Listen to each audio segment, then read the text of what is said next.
It's time. 10, 9, 8, 7, 6, 5, 4, 3, 2, 1, 0. So brings up Trevor Matson. Matson, big day with the shillelagh. 2 doubles for him. That thing is a shot to left field. Back goes the left fielder, all the way back to the wall, and that's a home run! Trevor Matson, home run, 370 feet. He is fired up, look at him. That kid is pumped. He has been jacking the ball all night. 2 doubles, and there's a home run. Wow. Double, and home run. What a night for Trevor Matson. 3-2 pitch, hit hard, yes, down the sir. first base line, fair. 2 runs will score as Riley's around first. He's headed to second. It's a stand-up 2-run double, and 5 are on the board for the Hastings Sodbusters here in the 6th. Matt Hallbeck comes up now. Hallbeck chance to be the hero here. The Busters can walk it off. That one into left center field. That's going to do it right there. Walk off. Matt Hallbeck with the walk-off. And the Busters win it as Tyrell scores the winning run. 2-1 your final. That is the clutch hit. This could be the winning hit. And it is. The runner's going to score. Busters win it. They win the series. Look, 4 hits in the game for Cameron McClure. And there it is right there. I called it. He needed a hit. There's 1 run in. Jackson's coming. Here's another plate. Dawson to the plate. And he is safe. Busters score 2 on it. Nice base running. Jackson and Dawson on their horses. Back up the middle. Again, another hit from McGuigan. Somebody get this guy a bucket of water. He's on fire. Sodbuster Baseball is on the air. All right. Good evening, everybody. Josh Salmon, Steve Stein along with you as we get set for Sodbuster Baseball here from Duncan Field. Happy to have you along. We get set for game number 3 of 3. And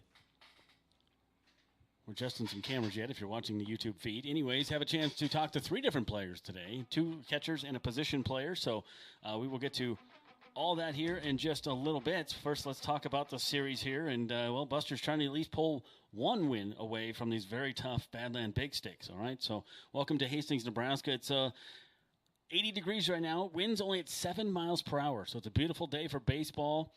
It's a little humid, but not bad at all, and it should be a fun night here at Duncan Field on your Wednesday night. Happy to have my partner in crime, Steve Stein, back with me as well. And let's take a look at the series here as the Busters in the first 2 games, they lost the first one just by 1. It was 3-2 back on Monday. And then Busters were doing good till about the 6th inning yesterday, and things kind of fell apart after that in the 7th, and ended up losing that one 12-4. That was a heartbreaker on that one, and we'll have to. I didn't even discuss it with Luke Bay the other night. I know he was very upset about it, and frankly, I had to get to my my other job, but it was a tough one. Guys are going to put that past them, and they're going to go out there today, and they're going to focus on the game today at hand against these Badland Big Sticks. So they know what these guys are capable of. Their pitching has been outstanding. Their hitting has been very good. The defense has gotten better. The first game was a little shaky, but they've gotten really solid defense, and a lot of those guys are back out there. You look at the Busters, they've got some of the big sluggers in the lineup today, but they've also got a couple new guys. We'll take a look at those rosters coming up here in a little bit on the pregame show. First, let's hear from Sawyer Donaldson, who has been a big part of the Hastings Sodbusters since joining the team. All right, you're with Sawyer Donaldson. Tell us a little bit about you. Arkansas Tech, one of the Wonder Boys, teammates with Nick Jones, and so I feel sorry for you in advance. No, I'm kidding. He's a good guy. Yeah, it's great atmosphere out here in Hastings. Good to be with some of my boys, Will, JT, Ice Cream. It's just good. All right. Good being around those guys every day. Very good. Now, Bat, you're hitting really well for Hastings and doing a great job on offense. What did you hope to work on coming here? Because the offense seems to be working fine. Just some of the things I wanted to work on, just getting a lot of reps. I'm not too much of a results-oriented guy. I just want to come out here, win a lot of baseball games, and hit a lot of baseballs really hard. Very cool. Besides the guys you know from Arkansas Tech, any other friends you've made here on the team? I mean, all the guys kind of get along pretty well. I get the pleasure of sharing a room with Freddie. All right. Freddie's my boy. All the dudes, honestly, it's a lot of great guys. Couldn't ask for a better group. Cool. How's the ankle and everything doing? Everybody healthy, doing fine? Yeah, I'm not back to 100% yet, but we're getting there, moving around. Got to wear this brace, but other than that, not really slowing me down too much. Okay, right field fence over there. Maybe you realized where that is now. It's a little closer than you thought. Yeah, I think Are you okay from that? Yeah, no, I'm good. I think they need to put a little caution tape over there, maybe a plaque with my name on it. There you go. Something like that, yeah. The Duddleston wall. Oh, yeah. There you go. And then it slants down, too. Yeah. So you're closer to first. There's that concrete over there that I slipped on the other night. That's what it was. Okay. Yeah, that's what did it. What about the any hidden talents or anything like that? Hidden talents. I mean, besides the mustache. That's pretty cool. I think that's about it. I can grow a really wicked mustache, and that's about it. Play baseball, grow a cool mustache. See, they're all jealous of the mustache. They're giving me a hard time, but they're jealous. And it's all mine. Mine is not good. What do you listen to on your headphones? Just a lot of everything. Just older music, rap, just a bunch of upbeat stuff. Nothing, no sad music. Kind of just keep me going. Have you had a chance to visit anything in Hastings or just kind of get to know the community at all? As the train goes by, we went to the lake yesterday, which was pretty sweet. Oh yeah. You guys go tanking or? No, we did a little bit of everything. Jet ski, rode the tube around a little bit, just swam, hang out. Just cool city, great atmosphere. Yeah, those are very Nebraska things to do. So. Oh yeah, definitely. Thanks a lot, man. All right, Sawyer Donaldson there. Happy to have him on the pregame show. Josh Salmon, Steve Stein along with you. Caden Kirkak running our cameras as we get set for game number 3 with the Badland Big Sticks here from Hastings. 80 degrees right now, 7-mile-an-hour winds, and it should be a beautiful night for baseball. We're hoping to still get you guys out if you're in the Hastings area. Otherwise, you're going to have to wait a little bit for the Busters to return home. Looking after tonight, they will be off, and then off the next 2 nights. Actually, and the next 4 nights, so that's a good thing for them. And then back here again on Monday for 1 with Fremont before being off on Tuesday, and then a very long 5-game homestand, 2 of those with Fremont, 3 with the Nebraska Prospects. So good chance for you to come see them next week. If you absolutely cannot make it tonight, you have a chance Monday, Wednesday, Thursday, Friday, Saturday, Sunday next week to come see the Sodbusters, all right? So they only have 1 road game the rest of the month, and that's 1 game to Fremont on the 27th. So plenty of chances for you to see the Sodbusters, but come on out. There's some brand new swag if you want to get your new hats. They've got the mesh ones with the Buster Guy logo with the wheat in his mouth. Really cool. Kind of like last year's, but it says the inaugural year on them, which is cool. They've also got the hats like the players are wearing with the H on them, the green and the white H, so you can get that. There's some T-shirts, some sweatshirts, and show your support that way as well. So we're coming back. We'll take a quick break, and you know what? Let's just go and play the other interview. All right, I don't have my break lined up. Let's hear from Fred Bond, one of the catchers, who has done a great job behind the dish, and he's in the lineup tonight, but he'll be playing DH. All right, here with Fred Bond, and Fred, you're from Chandler, Arizona. You go to Kansas. Tell us a little bit else about you. Well, I've been catching for most of my career. Today I'm DHing. I'm like you said, from Chandler, Arizona, but I went to school in Mesa. I went to Red Mountain High School. I just graduated high school about a month ago. Okay. How's the Hastings experience treating you here? It's definitely different. The first time I've really been away from home. I really like the small town feel, but I do definitely keep myself busy out here for sure, and I like that aspect. Yeah, guys, everybody seems to get along. A lot of catchers, but a lot of guys on this team that are pretty friendly and everybody having a good time. Yeah, so there is 4 catchers on this team. Myself, Sam, who's going to Stephen F. Austin, Nick Jones, we call him Cream, he goes to Arkansas Tech, and Blake, who goes to, I think he's in the portal or he's transferring or somewhere, but he's transferring to a school in Kansas. I don't know the school. That's fine. And so what do you hope to work on here during this summer league? I hope to work on my offensive approach and definitely my swing and how I am in the box. A lot of it is pitch recognition. I really want to work on that, and yeah, so. Cool, very good. Have you played on turf before? I've only played on turf one other time in Georgia, in Lake Point, Georgia, and yeah, for the most part, I really like it. It plays really true. Here at Duncan, it's a little bit more firm than most turf fields, from what I understand, but. Yeah, I really like the turf here. Cool. All right, now these are kind of fun questions. Any unique hobbies or hidden talents? I wouldn't say it's unique, but I am really into weightlifting. I really do appreciate my time in the gym, and that's really my only hobby other than baseball. So, okay. Yeah. What are you bumping on the headphones? What do you like to listen to? I listen to actually a lot of reggae, like Bob Marley. Really? And, Okay. Like a lot of chill type of music. I'm not a big country fan. There is obviously some, hip hop and rap in there, but for the most part, a lot of it is R&B and like a reggae and chill music for sure. The last fun question is, how does the heat here compare to Arizona? I've been from Arizona. I'm from San Diego, so it's more of a humid heat here, I think. Yeah, definitely is a lot more humid here. Arizona, it gets up to like 120, 122-ish, but it is a dry heat here. It's like it's a lot more humid, and it is also a lot more green here. I really do like the green. Like there's not much grass in Arizona, so I do like to change the scenery. All right, Fred Bond. Appreciate the guys coming on the show there. One more interview coming up for you here. Steve Stein's going to join me, and we'll talk about this series. As Buster's they knew coming in that the Badland Big Sticks, well, we're going to carry big stakes, and these guys have really done it with the bat. But the pitching has been exceptional as well in those two games, and they had a terrific outings from both their bullpen guys on both Monday and Tuesday. Guys have ended up going longer and striking out more batters than the starting pitcher did, and then the bats came around in late innings twice to take the lead. And things have just been really good for the Badland Big Sticks. Busters haven't been playing horrible. They just need to make some fundamentals. They left 13 guys on base yesterday. You can't do that. I think it was 8 or 9 on Monday, and things like that'll come back and hurt you, Steve. And you mentioned Badlands. I mean, they have the top ERA in the league now, so facing what has proven to be the best pitching staff. And there for a while, you had the Sodbusters scoring double digits and runs in every game. That probably wasn't going to hold up. And now you've had a couple of these either-or games that just have gone against them, and now it's a matter of trying to find a way to get a little momentum back.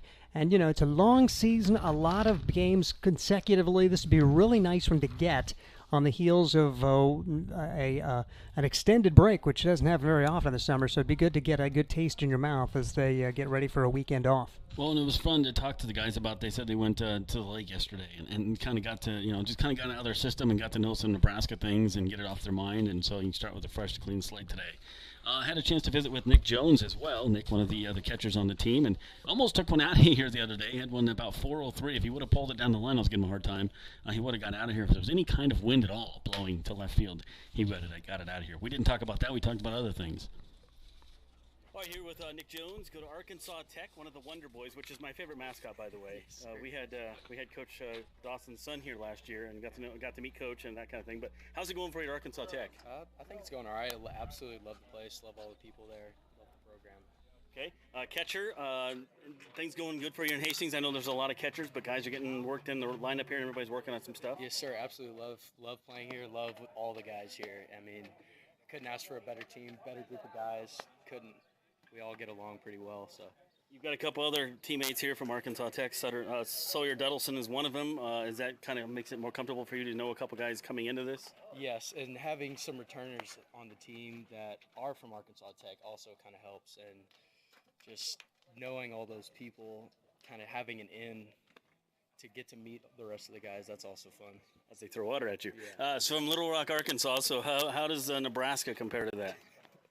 Nebraska, it's a lot different because Little Rock's a little bigger city, but I'm really loving how close the town is and how nice all the people are. Cool. What are you hoping to work on here in Hastings? I'm hoping on getting a lot of at-bats and getting behind the plate a lot and just getting my reps in. That's all I'm really looking for. Very cool. All right, any hidden talents or special talents you'd share with us? Juggling fire or sword swallowing? Or No. I'm a pretty plain guy. I couldn't tell you really anything. Nothing there. What do you listen to in your stereo? Stereo. No Dolly Parton? Come on, nothing like that? No. Midland's probably my favorite band right now. Okay, very cool. Yes, sir. All right, very good. Thanks a lot. Yes, sir. Appreciate Thank it. you. All right, Nick Jones there. On the pregame show, Josh Sam and Steve Stein with you. Let's take a look at the starting lineups here for the Badland Big Sticks. Leading things off for them, it'll be like it has been the last game and today. Carson Ludmark, we're very familiar with him in Game 1. Not only did he do it with the arm, but he did it with the bat. Anyways, he's at DH tonight, leading things off. Austin Bunn will be in right field, batting second. Derek Cavillo is at first base, batting third. Cooper Dulick, a terrific defender, he's back at shortstop, batting cleanup. He also swings a really good bat. Alex Thurston back over third base. We saw him in their first game. He is batting fifth. Jaden Gibson behind the dish. He's done an exceptional job. He's batting sixth. Kobe Krins at second base tonight, batting seventh. Kate Austinson is in left field, batting eighth. And Quade Peters is in right field, batting ninth. With the pitcher tonight is Jonathan Lerma. So again, it's Lundmark, Bunn, Cavio, Dulick, Thurston, Gibson, Krins, Austinson, Peters with the pitcher as Jonathan Lerma. For the Hastings Sodbusters, Luke Bay sends this lineup out. Dallin Quigley leading things off. He's been hitting really well. Had a couple hits in yesterday's game, 2 for 5. He is in left field. Aaron Harper, we always know he has a good game. He only came in to pinch run yesterday. He is batting second at shortstop. Brett Zimmerman, always a threat. And he was 3 for 3 yesterday, batting third at third base. Sawyer Donaldson, we talked to him in the pregame show, right field. He's batting cleanup tonight. Blake Scott is behind the dish, batting fifth. Brandon Larson, the big kid from high school, we'll talk about him. Huge kid. I got a little bit of a conversation with him before the game. We'll get him on one of the pregames. He is batting sixth, playing first base. Batting seventh, Fred Bond, also on the pregame show. He's your DH. Danny Garcia, brand new to the team today. Scott's been talking a lot about this guy. We'll talk to Scott Galusha more about that here a little bit later. He is the second baseman, batting eighth. And Blake Burrows. I know nothing about Blake Burrows except for he's on the team, and he's in center field, batting ninth. With the pitcher tonight as Will Horton. Here's the who. He said I could call him that, by the way. He did? He did, last year. He just must, He's trying to be nice. Here's the broadcaster, so he told you anything. Wow, that poor kid. He's trying to be nice to me. Yeah. So, Quigley, Harper, Zimmerman, Dedelson, Scott, Larson, Bond, Garcia, Burrows, and the pitcher is Will Horton. So happy to have you here on the pregame show as we get set for first pitch coming up here in just a little bit. And Steve, the guys, I think the big thing is they just need that clutch hit. You have opportunities. We've seen it. You saw it on Monday. I saw it Monday and Tuesday. You can't leave all those guys on base. You've got to get those runs in when those opportunities come arise, because Badland Big Sticks will hurt you for it. They'll make you pay. And, game one in particular, you had bases loaded, nobody out in the first, score one run. You had bases loaded, one out, don't get anything. Another bases loaded, no out situation, you get one. You figure if conservatively, you should have 5 runs out of those 3 opportunities. They had 2 and never scored another run, lost 3-2. And yesterday, kind of a similar story. Had some opportunities early, took a 2-0 lead, and still led 3-2, and then it got away late. But the first 2 games of this series, not a whole lot of offense against a very good Badlands pitching staff. And we'll have to see what happens today. Hopefully they can get it going a little bit as the Badlands team with getaway day, and Hastings trying to put Will Horton to steady the ship and get another solid pitching outing. Really, pitching for the first 8 innings on Monday was really good, and yesterday the first 6 innings really good. So the starting pitching the first 2 games of this series excellent. We'll just have to see what happens today. Hopefully Will can come out and have another quality start against this Badlands Big Sticks team. Yeah, you talk about the runners left on base, or I was. They had 9 left on base in the first 5 innings, and that's 3 in the first inning. I mean, they did score 3 runs in that time, but that's a lot of missed opportunities to really break that thing open. And then it was soon after that Badland Big Sticks found their groove thing and started going and getting all the runs back in. And the Busters ended up leaving 13, 14 guys on base yesterday, and that's just not acceptable. And so we'll have to see tonight. They know that, all right? You can say it all you want, and then you have to do it on the field. So as we get set for the team on the field, Busters in their green jerseys, white pants, green pinstripes, green socks, green hats. Badland Big Sticks will be in their dark blues with the red shirts and the blue hats, gray pants. National anthem coming up here at Duncan Field. Send it over to Kylie, our PA announcer. One Great Nutrition is located just down the street on the corner of A and Burlington. Open Monday through Saturday from 11 a.m. to 6 p.m. Stop in and see what they can do for you. Tonight, our anthem will be performed by Grace Gustafson. Oh, say, can you see by the dawn's early light what so proudly we hailed at the twilight's last gleaming, whose broad stripes and bright stars through the perilous fight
Always appreciate the live national anthem. Love to have that here at Duncan Field. Josh Salmon, Steve Stein along with you. Steve, I appreciate you being back. Not only did we miss you, but my throat thanks you. Oh, yeah. You don't realize how much you talk when you're by yourself. Yes, it was a marathon for you yesterday, and 6 pretty fun innings and 3 not so much fun innings. And so Yeah. Sodbusters losing a 3-game series for the first time this year, and they try to avoid the sweep with Will Horton taking the hill for the Sodbusters as they try to get back on the winning track. It's such a tight Nebraska land division. The Sodbusters go from first to third with that loss, as there are 4 games within basically 4 teams within a game and a half of one another. Badlands, meanwhile, a nice little cushion early on in the Great Plains division, and the best record in the league at 12-5 in the Independence League. All right, so Will Horton, one of the Arkansas Tech Wonder Boys, last pitched on June 2nd. Currently his numbers are 1-0, 2.25 ERA. He has played in 2 games. One of those started. 4 innings pitched total, 3 strikeouts, 3 hits, and 3 walks. Last pitched on June 2nd against the Sasquatch. No decision in that one. That was that 12-11 game that the Busters lost. 3 innings pitched on that one. Gave up the 1 run, 3 hits, walked 2 while striking out 3 and the 15 batters faced. So the lefty out there, Will Horton.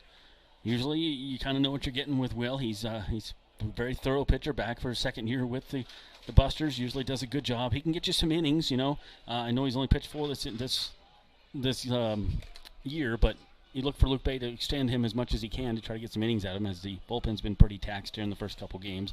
I know guys do have 4 days off, so maybe we'll get some guys out there to pitch and just see what happens. I think it's all hands on deck today with that 4-day break. So if Will can't go an extended period, you should have some dudes who can throw an inning or 2 and still be well rested as Fremont comes back in on Monday. All right, Carson Ludmark comes up to lead things off, and first pitch in there for a strike. Ludmark is an outstanding hitter. There's a lot of outstanding hitters on this team, but he is one of those guys that can just do a lot of things with his arm and with his bat. Batting .333 currently. Hometown Spokane, Washington. Maybe a Mariners fan. I don't know. He might be, Steve. There aren't many, even in Washington anymore. It doesn't seem like. Not drawn real well lately. Lefty on lefty here, and the pitch is strike 2. So heading the count here is Will Horton. Going to be Lundmark, Bunn, and Cavillo for the Badland Big Sticks. Busters off the next 4 nights before returning home to host Fremont on Monday. Now down the first base line in foul.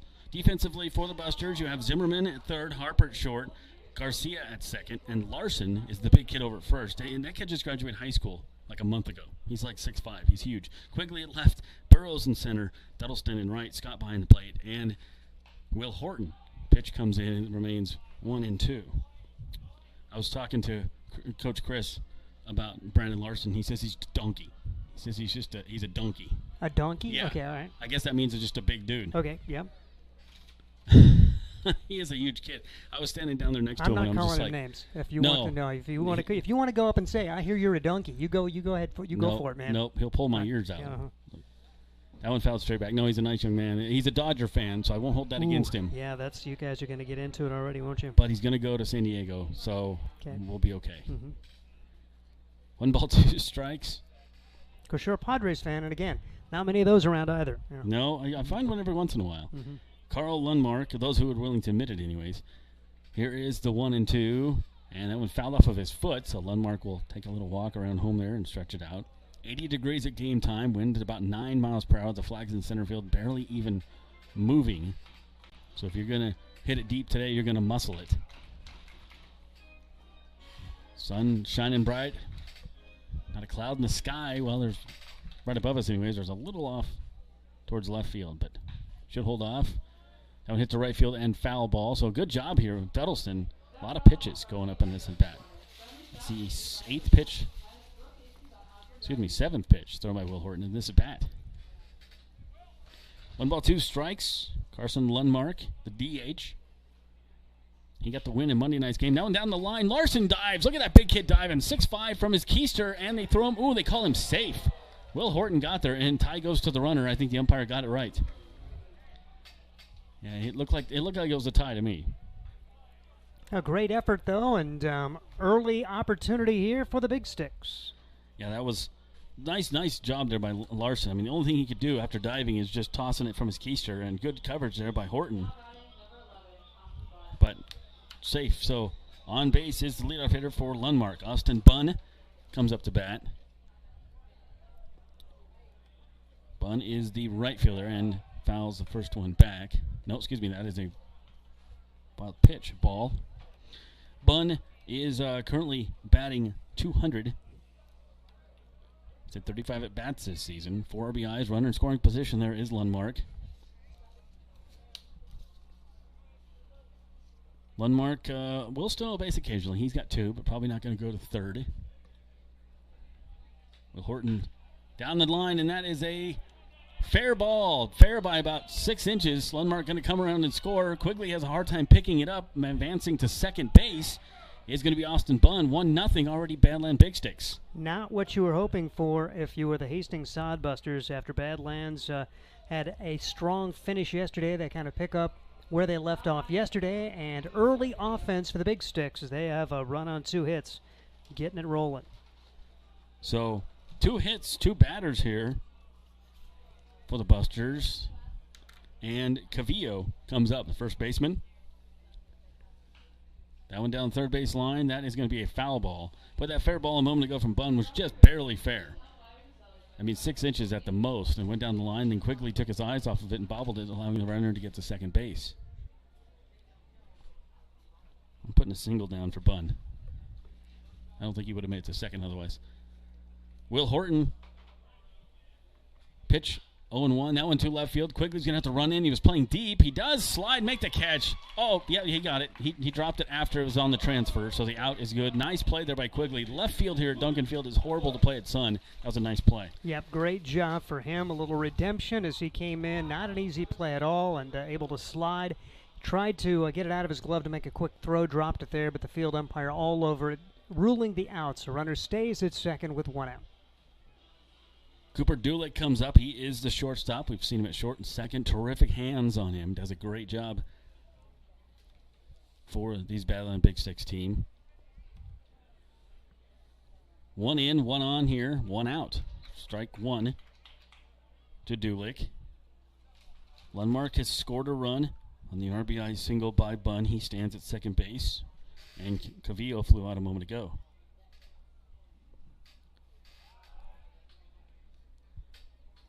Will Horton on the hill for the Busters.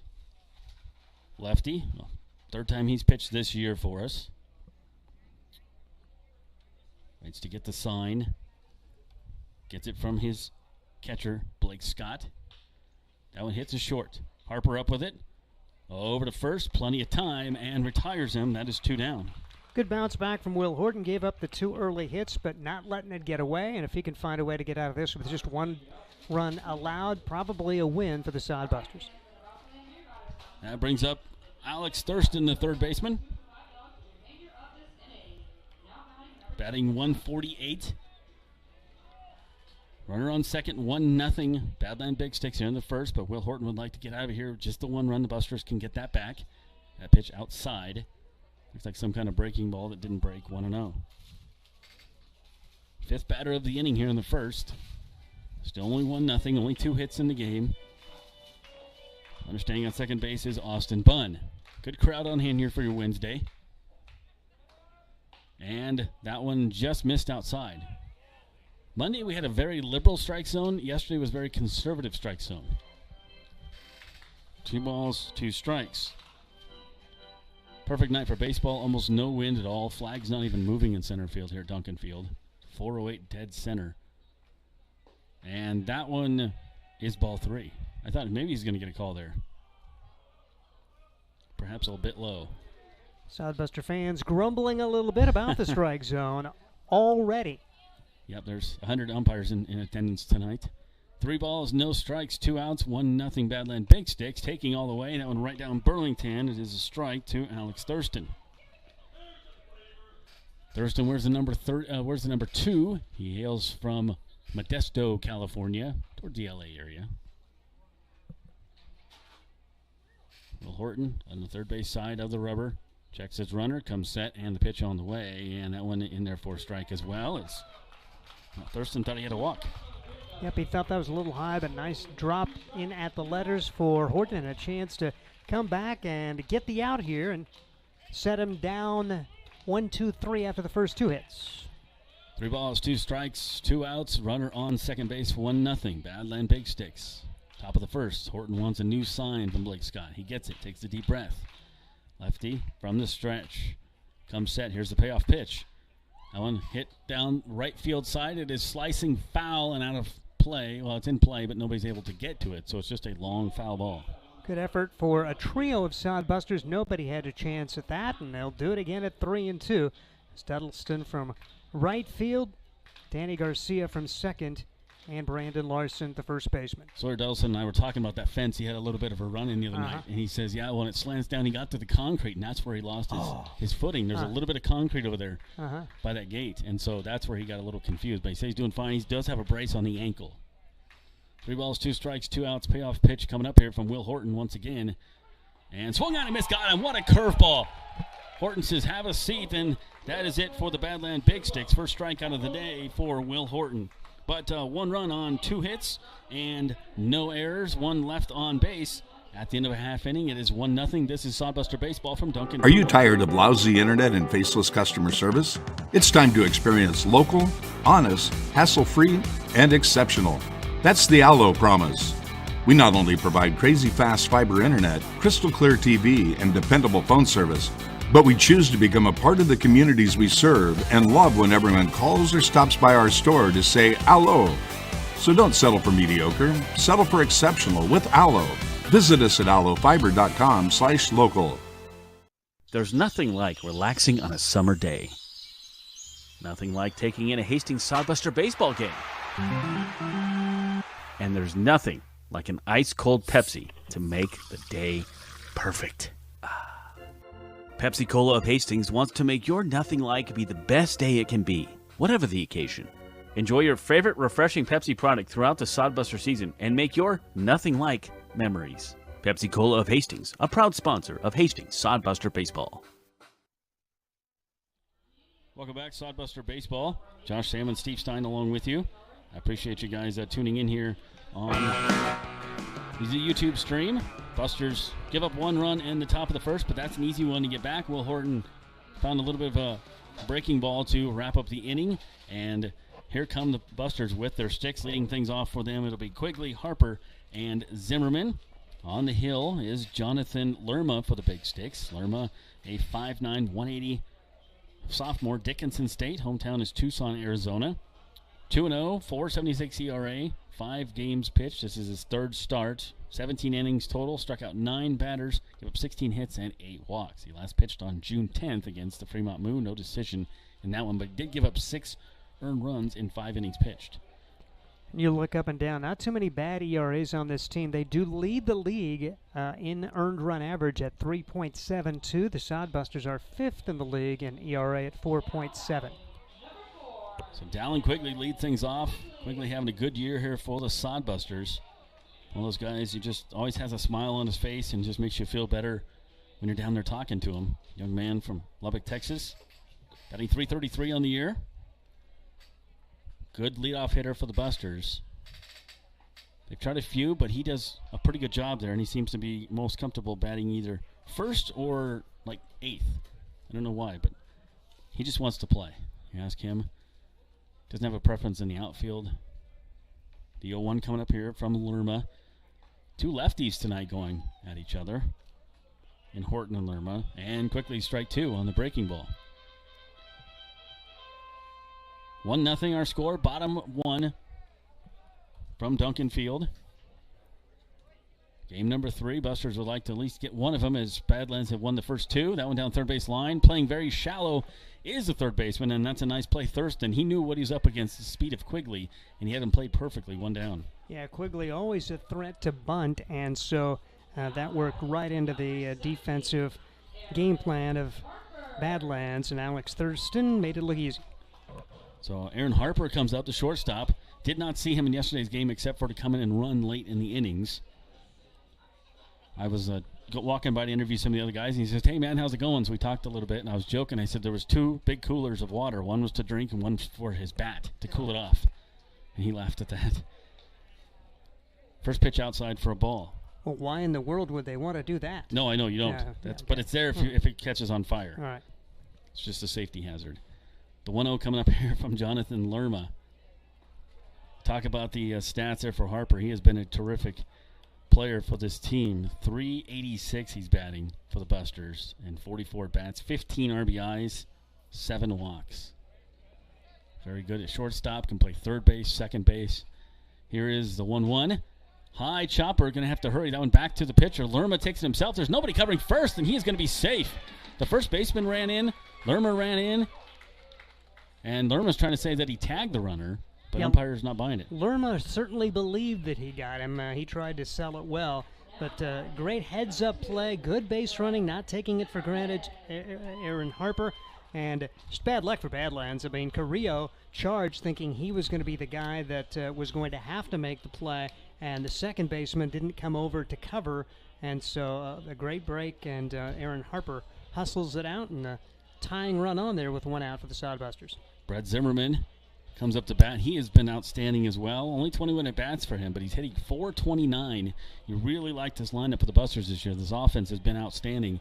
You've got a big guy that can run well on first base in Aaron Harper. Here's a lefty-lefty matchup with Brett Zimmerman. Lerma comes set and floats that one in there for a strike on the outside corner. Quigley grounded out to third. There's only 1 out. 1-0 Badland. Bottom 1. Hastings with a runner on here. Here's the 1-ball-1-strike count. And floats that curveball in there too. Strike 2. Looks like Lerma's not a guy that's going to overpower you with his fastball, but he's got really good breaking stuff. He's throwing a lot of breaking balls. Lerma gets the sign. I don't think he's throwing anything over 70 miles an hour. That one's over 70, but it's outside. I don't have an official radar gun, but as a guy who threw a, 50-mile-an-hour first pitch last year, hey, it was a strike. That's all I was going for. I was going for accuracy over velocity. Here's the 1-2. Throw over to first, and Harper back. Smoke blows across the field. Don't worry, nothing on fire. It's just they're cooking hamburgers and hot dogs. That's good salesmanship, too. You got to do it on a windy day, though.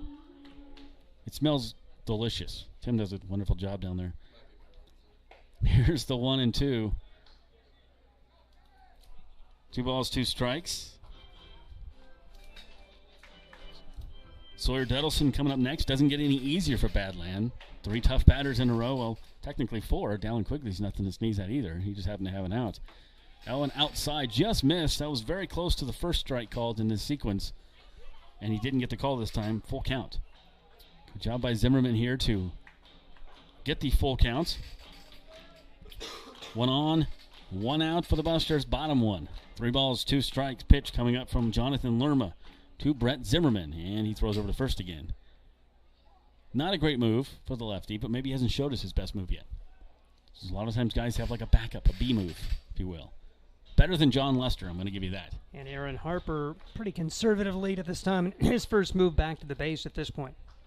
Here is the 3-2 to the plate this time. Swung on a miss, got him. Couldn't catch up with it, and there is 2 down. High strike, and Zimmerman with the miss there. Harper was bailing. He had taken 1 step towards second, but he's not getting a really good read on Lerma at this point. It'll be interesting to see if they try to turn him loose to get in scoring position for Sawyer Donaldson. Yeah, I always thought it was harder. Base stealing was kind of my thing, and I always thought it was harder to steal against a lefty because he's staring right at you.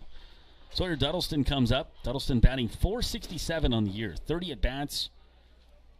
9 RBIs for him. And he has had 3 walks. Swings and misses on that one, strike 1. So 1 runner on here. We talked about all the runners left on base in this series. Busters really need to get some kind of clutch hits. Could like to just get a runner in scoring position right now. Down by 1 run here in the bottom of the first. Plenty of ball game left, though. Jonathan Lerma taking his time on the hill. Lefty comes set, and the pitch outside misses. Ball 1. It's going to be ball 2, that it says. No, it's 1 ball, 1 strike. They have it wrong on the scoreboard. I was right. Why did I doubt myself? So Donaldson, appreciate him with the pregame interview. And the guys were talking about his cool mustache. Strike one. It's very Goose-like with the movie Maverick Top Gun out right now. It looks just like that. It's a terrific mustache. I wish I could grow one like that.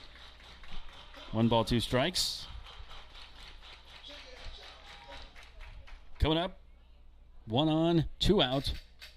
Buster's trying to get a runner over into scoring position. Donaldson down the third base line, but that is going to be slice foul. And many youth here today to give chase to the balls. Always fun for kids. A lot of the players Little League players got to warm up and then go out on the field at the beginning of the game with the players, which is fun. It's a neat experience for them. And line something up for your Little League team. Get a hold of Scott at the Sodbusters and get something going. Or Trevor. Here is the 1-2. Breaking ball. Runner goes, and Harper in there, and he is called out. That was a very good slide, a very good throw. He got a pretty good jump, but the throw was terrific there by Gibson, who has done a great job behind the dish, and Busters run themselves out of the inning. So caught stealing there is Aaron Harper, and Duddleston will lead off the next inning. So at the end of 1, it is 1-0 Badland Big Sticks. This is Sodbuster Baseball from Duncan Field. Imagine visiting a place with historic housing districts, beautiful parks, and strolling through downtown shops. No, it isn't a fairy tale. It's Hastings, Nebraska. Hastings is the birthplace of Kool-Aid. You can see the Kool-Aid exhibit at the Hastings Museum, along with many other amazing attractions and a planetarium. And visit the one and only Nebraska Bigfoot Crossroads of America Museum and Research Center. It all starts with the Adams County Visitors Bureau. Start exploring at visithastingsnebraska.com. Experience Hastings with the Adams County Visitors Bureau. If I won one of the 8 new trucks the Nebraska Lottery is giving away in Trucks and Bucks 2022, I'd be off-roading all the time through muddy riverbeds, across dusty prairies. I treat that truck like a tank. I'd be merciless. Can I ride along? Only if you wear shoe covers to protect the carpeting, promise not to eat or drink anything inside the cab, and polish the dashboard when you leave. Trucks and Bucks is back, and you could win one of 8 new trucks. Top prize odds 1 in 336,000.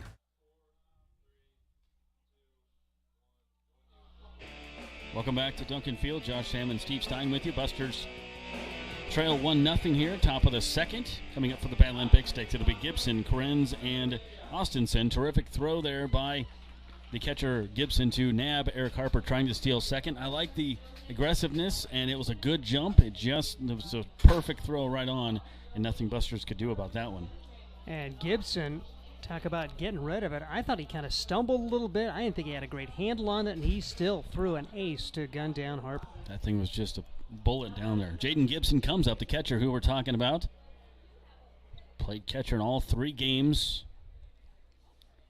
Not a whole lot of catchers on their team. They have Cavillo, who is playing first base, and then Barry Babcock and Gibson. So I take it back. We've seen Barry Babcock in game 1. I think he caught. That one fouled off for strike 1. So Will Horton, in his second inning of work, has gave up 1 run, has a strikeout. Now heading the count 0-2 here to Gibson. That one hits us short. Harper with it. On the move. One swift motion over to first. Makes that look so easy. 1 down. Just so relaxed. That was not an easy play, having to charge in, and a good job for Harper, who's been really fun at the shortstop position. Talk about his hitting, but he's been dandy defensively as well for the Sodbuster team. Yep, you really like this defense of the Sodbusters. I'm not too familiar with Larson over at first, but the big man, what I saw in the first inning was pretty cool. Good moves for him as well. Kobe Krenz comes up, second baseman. Krenz batting .212 on the season, takes ball 1. Krenz did not play in yesterday's game. We saw him in Monday night. Will Horton gets a sign from his catcher, Blake Scott. And that went over the outside corner. Ooh, wow, where was that? That just missed by an eyelash. 2 balls, no strikes. Very small strike zone today for Will Horton and for Badland Big Sticks pitcher. That one to right field, very shallow. Duddleston running in, second baseman making the call, and that is going to be Garcia. 1 down. First time we've seen Danny Garcia. Scott Galusha has talked very highly about this guy. He can play second base. He can pitch as well, so we'll talk to Scott about when he comes up here in the 3rd or 4th inning. And gets a chance here early on and made it look easy. So good job for Will Horton, who's now set down 5 in a row. Brings up the left-handed batting Cade Austinson. We've seen him in all 3 games. Austinson batting .242 for the Badland Big Sticks. In yesterday's game, 1 of 4 scored a run, struck out twice, and walked. Horton working a little quickly here this inning. The 1-0 is well inside. 2-0.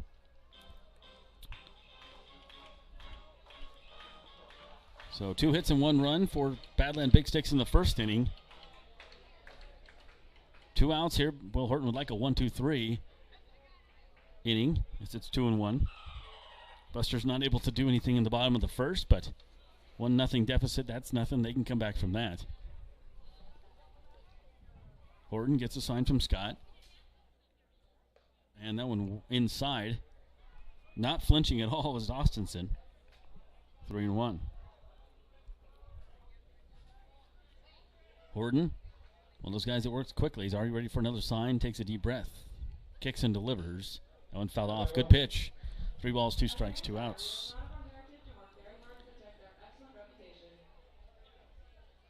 Horton, for the pitch count, is already at 33 and rolling the second inning. Wants a new sign from Blake Scott. This time likes it. 3 ball, 2 strike, 2 outs. Pitch on the way. Floats in the breaking ball. That thing is pretty. Nothing he could do. Just locks him up. Deer in the headlights there for Austinson. And now go the Badland Big Sticks. 1-2-3. A perfect inning. Nice shooting there by Will Horton as he's congratulated by his teammates back into the dugout. We'll keep it right here as we get set. Steve, you'll have the third inning coming up, and coming up for the Sodbusters here in the bottom of the second. It'll be Duddleston, Scott, and Larson. What have you seen from Will Horton that you like so far? That breaking ball was very nice. Well, he is an inning eater. That's the great thing about Will. I mean, he doesn't have tremendous numbers, didn't have tremendous numbers in the spring, but you look at the one thing that he did do in the spring at Arkansas Tech, 55 innings pitched. Last summer, he ended up pitching 46 innings for the Sodbusters. So he's a guy that can go out there every 5 days and give you all he can give you. You'd love to see him get backed up with some runs and pick up a win, because I know in the spring I don't think he had a win. Actually, he did go 2-5 in the spring for Arkansas Tech. Last summer just didn't have a whole lot of help and ended up going 0-4 for the summer. So you'd love to see him pick up his first win as a Sodbuster here today on the home field in this finale of this series. So it'll be Duddleston leading things off here as he was at bat when Aaron Harper got caught stealing second base in the last inning. Duddleston, Scott, and Larson. A couple new guys coming up in the lineup later. If we can get to them this inning, you'll see Danny Garcia and Blake Burrows. You and I have not seen Brandon Larson play as well. He did join the team on the last road trip. And now Duddleston comes up. Springdale, Arkansas is where he's from. Goes to Arkansas Tech. Currently batting .467. No homers, 9 RBIs, 3 walks, 9 strikeouts. Has stolen a base. Does have 3 doubles. Those would be nice right now to lead off the inning. Lerma's pitch is low. A consistent and small strike zone, because I thought that was pretty good from Lerma, but it must have came in just a little bit low. He has looked pretty sharp, I think, for his first inning plus. Yeah, he's hitting his spots. It didn't look bad to me either. Here is the 1-0. That one is a tad high. 2 balls and 2 strikes. So still trying to establish the strike zone here in the second inning. Bottom of the second, 1-0 Badland Big Sticks. Josh Salmon, Steve Stein, Caden Kirkak running our cameras. TV producer for the YouTube channel for us. That one well outside and high, 3-0. Duddleston, good patient at bat. He has walked 3 times this year. So he just said he's a guy that really doesn't set too many standards for himself. He just wants to go out there and do his best job and enjoy what he's doing, and he's done terrific. Here is the 3-0. Ball 4. 4-pitch walk. Nothing wrong with that to lead off the inning for the Busters. And that's the one positive of the at-bat, getting caught stealing Aaron Harper. So 1-2 pitch. Duddleston's way behind in the count, and so I think that was one of the reasons they sent Harper. Get him in scoring position, and also in case the guy strikes out, if you get thrown out, you give a new opportunity for Duddleston next inning, and that's exactly what they get, is they get the leadoff man on here in the second. Blake Scott, we've seen him at first base. He's catching tonight.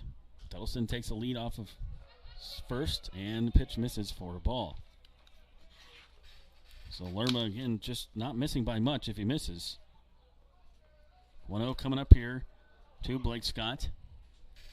Duddleston with the lead off of first. Has stolen 3 bases. Tied for second place on the team. Not going anywhere this time. That one off the plate for ball 2. Sodbusters not getting a great read on Lerma, and plus you've already seen Jaden Gibson throw out one potential base stealer. It'll be interesting to see if the Sodbusters, instead of trying for the steal, go for a potential sacrifice. Right now, they are going to make Jonathan Lerma throw a strike. That's 6 straight balls to open the inning, and you may have the take sign now for Blake Scott to see if he can put one over as the Sodbusters try to manufacture a little rally here, trailing it 1-0 in inning number 2 in the final game of this series. Sodbusters try to salvage the finale. And Gibson goes there to talk to his pitcher. All right, a little trivia for you real quick. On paper, the 1906 Cubs were unstoppable with 116 wins, but 167 ERA, and ended up losing the World Series. Poor Cubbies. Here's now it's 3-0. That's 7 straight strikes. That was called strike. Oh, it was. I'm sorry. That one looked like a ball to me. So the strike zone, I'm trying to figure it out yet. Here is the 2-1. Donaldson leads off of first. And that one off the foot. You always wonder what the catcher exactly says to the pitcher, especially when it's a drastic turnaround. 6 straight balls, catcher goes out. Hey, throw strikes. Aim for the mitt. Don't do that. Mm-hmm. You and I would be a little more sarcastic, perhaps, if we were catchers. Here's the 2-2. Duddleston looks at Lerma, and that pitch called strike 3. That one looked well off the plate to me, but it was called a strike, and down goes Scott. Dandy pitch right there, and Scott could not pull the trigger, and so Duddleston at first with 1 out, and we'll see if the Sodbusters can move him on with Brandon Larson. So this brings up Brandon Larson. He's 6'6", 230, Rockland, California. Going to go to college at UC San Diego, just graduated high school like less than a month ago. Big kid. I'm not familiar where Rockland is, but he's a Dodger fan, so I'm imagining it's somewhere over there. The northern part of Southern California. Lerma checks his runner. Goes over to first. That's funny when you talk to people from like LA, because like, oh, I'm from Southern California. Oh yeah, LA. I was like, well, I'm from I went to Santee, which is like 30 miles from Mexico is where I grew up. So that's really Southern California. California's so big though. There's a lot of Southern. The 1-0 coming up here to the big Brandon Larson. Pitch outside. Larson batting .222. Only had 9 at-bats for the Busters. All those coming during the road trip. First game was June 8th against Plainsman. Then he played against Pioneers on the 10th and 12th. Has 1 RBI. Swung on and missed on that one, and felt bad that he went fishing. He'll now be happy with that. It would have been ball 3, and now he's going to have to battle here at 2-1. So getting some at-bats here is Brandon Larson to start first base. A lot of first basemen, guys who can play first base on this team. Larson hoping to work on some stuff, get used to college pitching as he goes into his first year of college here next year. That one right past the first baseman. That's a good start. Going first to third will be Duddleston as the right fielder boots it, but they're going to keep him there as he slides into third. Runners on the corners for Hastings, and there's only 1 out. Larson right through the hole between first and second. Duddleston saw it go, and he never hesitated as he hit the bag, and a great opportunity here. First and third and only 1 out. These are the opportunities the Sodbusters have to find a way to get that run home from third with less than 2 outs. Bunn bobbled the ball a little bit, allowing Sawyer to get to third. And so it brings up Fred Bond. Bond from Arizona. We talked about the humidity and the heat here. He says, yeah, there's more of it's more of a dry heat in Arizona and more humidity here, strike 1. But he said he enjoys the green. There's not too much green when he gets 110 degrees in Chandler, Arizona. So you have Larson on first, Duddleston on third, Busters threatening here, down by 1, bottom of the second. Lerma's pitch. That one hits the second. This could be 2. Over to second, back to first, and it is the double play, and they get out of the jam. A very good pitch by Lerma. Ground ball. It goes 4-6-3 on the double play. So Busters end up with nothing here on the second. They do have 1 hit, no runs, and they leave nobody on base. At the end of 2, it is 1-0 Badland Big Sticks. This is Sodbuster Baseball. Sodbuster Baseball is sponsored by Nebraska Land Distributors. When you come to the ballpark, you can get a Coors Light, crisp, refreshing chill, keeping Nebraska chill, and light beer from Miller. Light beer with more taste. Nebraska Land Distributors also features White Claw. Live your wave. And a trip to the ballpark wouldn't be complete without Leinenkugel's Summer Shandy, refreshing beer with a hint of lemon. Check out these great adult beverages on your next trip to the Hastings Sodbusters, courtesy of Nebraska Land Distributors.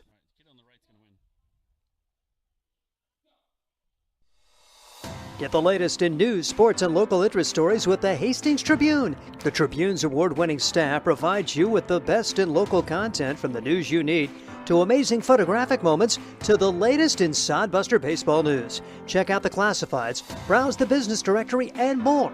The Hastings Tribune, always a good read. Pick up the latest issue or subscribe today. Both print and e-editions are available. HastingsTribune.com. The Hastings Tribune, a proud sponsor of Sodbuster Baseball. Welcome back to Duncan Field. Busters trail 1-0, and with the third inning, here's Steve Stein. Thank you very much, Josh Salmon. It'll be 9-1-2 for the Badlands Big Sticks, and Will of work for the Hastings Sodbusters. 34 pitches thrown, and he's done a nice job after giving up a single and a double to the first two guys. He has set down the last 6, including 2 strikeouts, as will be facing Quade Peters. Peters comes into today a batting average of .229, does lead the team with 10 base on balls, so a decent on-base percentage at .361. And the first pitch misses for ball 1 ball and no strikes. Peters, one of the big guns yesterday, as Badlands rallied for a 12-4 victory, getting multiple runs in the 7th and 9th to ice the game. Big swing, no contact, 1 ball and 1 strike. And in that game, Peters went 3 for 5. He knocked in a run and scored twice. Quade Peters, right-handed hitter, against the lefty. Will Horton brings it home, and that is on the outside corner for strike 2. 1-2 on Quade Peters. Peters, out of the University of Jamestown, a member of the Great Plains Athletic Conference here in Hastings College, member of that conference as well, of course. Pitch bounced back up the middle. That's trouble and into center field. So leadoff man aboard for Badlands for the second time in 3 innings, and that breaks the string of 6 straight retired for Will Horton. That'll bring to the plate Carson Lundmark. Lundmark, maybe the best player on this Badlands team if the first 2+ games are any indication. He's done a little of everything. The winning pitcher in relief had a huge 2-run single in the first game on Monday, and a solid game yesterday. Goes 3 for 6 in that contest, won by the Big Sticks as they've already clinched the series. 4 in the 7th, 6 in the 9th to win it 12-4 as the pitch is missing for ball 1 ball and no strikes. And today, Lundmark getting on board with an infield single, came around to score the lone run of the game. 1-0 the count on Carson Lundmark for the Badlands Big Sticks. Bouncing ball into right field, base hit. See if they send first to third. Here goes Quade Peters hustling, and the throw is not going to be on time. On the play, Lundmark hustled from first to second, so second and third, nobody out for Badlands as they look to add to a 1-0 lead in inning number 3. That's just a good piece of hitting there by Lundmark. I mean, if you look at the league, the division standings for him, he is third right now in home runs, and he's tied for second in RBIs in their division. So a very good hitter, and that proves it right there. And Austin Bunn comes to the plate now. Any old ground ball back up the middle? Well, maybe not. Looks like the Sodbusters are going to bring the infield in. How about this? Top of the 3rd already, and the Sodbusters want to cut off a potential run at the plate. They have struggled a bit offensively here as of late. So their team batting average dropped 9 points in this series, so they're thinking get the out at home if they can, as Bunn takes ball 1 ball and no strikes, and the pitch is popped up on the infield, just what the Sodbusters needed. Second baseman under it makes the catch, as Danny Garcia, no problem with that. That is 1 large out here in the 3rd, with Sodbusters trailing at 1-0. Yeah, Larson was underneath it, but Garcia called him off and said, hey, I got it, and he probably a good call, got him out of there and got the out. And here comes Derek Carrillo, first baseman, who lined out to left his first time up, had a solidly struck ball, but had a base hit taken away by Dallin Quigley's effort. So second and third, 1 out. Will Horton with the pitch. Off speeder is lined into left field, pretty much the same place. 1 run will score, and here comes the throw. Not going to be in time. It's a 2-run single, as Derek Carrillo this time able to get the single to fall. No chance for Quigley to get that one. A good aggressive base running for Badlands as they get 2 runs home and now have a 3-0 lead here in the top half of inning number 3. All 3 RBIs coming off of Cavillo's bat today. He's hitting very well for the Badland Big Sticks. As the Badlands Big Sticks will have Cooper Dulick to the plate now. He grounded the shortstop his first time up. 3-0 the score. The pitch in there for a strike. No balls and 1 strike on Dulick. Dulick very solid at shortstop. Now at the plate in this series, he is just 1 for 7. 0 for 4 on Monday, 1 for 2 yesterday, and grounded to short his first time up. So 2 have scored so far for Badlands in the inning. They've taken a 3-0 lead over the Hastings Sodbusters in this getaway day for the series for Badlands. They'll be headed out. Sodbusters going to be having a little extended break. They had a tentative date on the schedule for this Saturday, but that's not going to happen, so the Sodbusters going to be off until Monday when Fremont comes to town. It's hard to believe. Played 15 games, and none of them have been against the Moo. Seems like the last couple of years you played that team every 3 days, but it's nice to see teams like North Platte join the league. You got the Nebraska prospects, so there's more options for the Hastings Sodbusters from a schedule standpoint. Count is 1 ball and 2 strikes on Cooper Dulick, right-handed hitting shortstop, and he grounds this one foul. It remains 1-2 on Dulick. Will Horton, the lefty, trying to work his way through the third, gave up a run in the first, battled his way through 6 straight outs, but single, pop-up, and single here in inning number 3, and the Big Sticks have plated 2 so far. Mile-high pop-up on the infield, back a few steps into the grass. Making the grab will be Aaron Harper for the second out of the inning. And 2 outs with 2 home and 1 on for Alex Thurston for the Badlands Big Sticks. That's a big out. Dulick is a tough out, so that's a really good play to get him out, but it doesn't get any easier with Thurston up there. Thurston, he's looking to get things going in this particular series. Alex Thurston, the number 5 hitter in the lineup, is 0 for 7 against Sodbuster pitching. Bouncing ball left side. Third baseman cuts in front of the shortstop, makes a throw in time. Good job for Brett Zimmerman. He had the angle and guns down Thurston, but the damage is done. 2 runs come home on 3 hits. No errors and 1 man left, and we head to the bottom half of inning number 3. It's Badlands 3, Hastings nothing. This is Sodbuster Baseball. The Adams County Visitors Bureau is the perfect place to start your Hastings experience. Hastings is the birthplace of Kool-Aid. See the Kool-Aid exhibit at the Hastings Museum along with many other exhibits and a planetarium. Enjoy the historic housing district, strolling through downtown parks, and beautiful shops.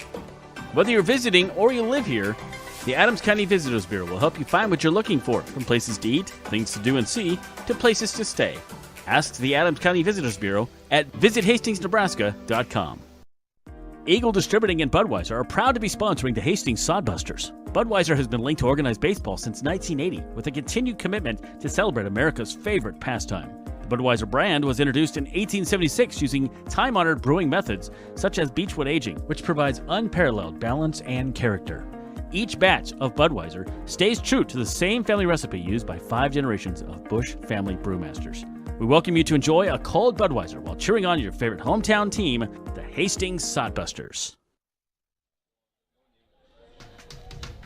Battle of lefties being won by Badlands at this point, 3-0. Sodbusters bat the 8, 9, and 1 hitters against Jonathan Lerma. Lerma's allowed base runners each of the first 2 innings. The Sodbusters unable to do anything with it. Their best chance, first and third, 1 out last inning, but getting into a 4-6-3 double play to end the frame.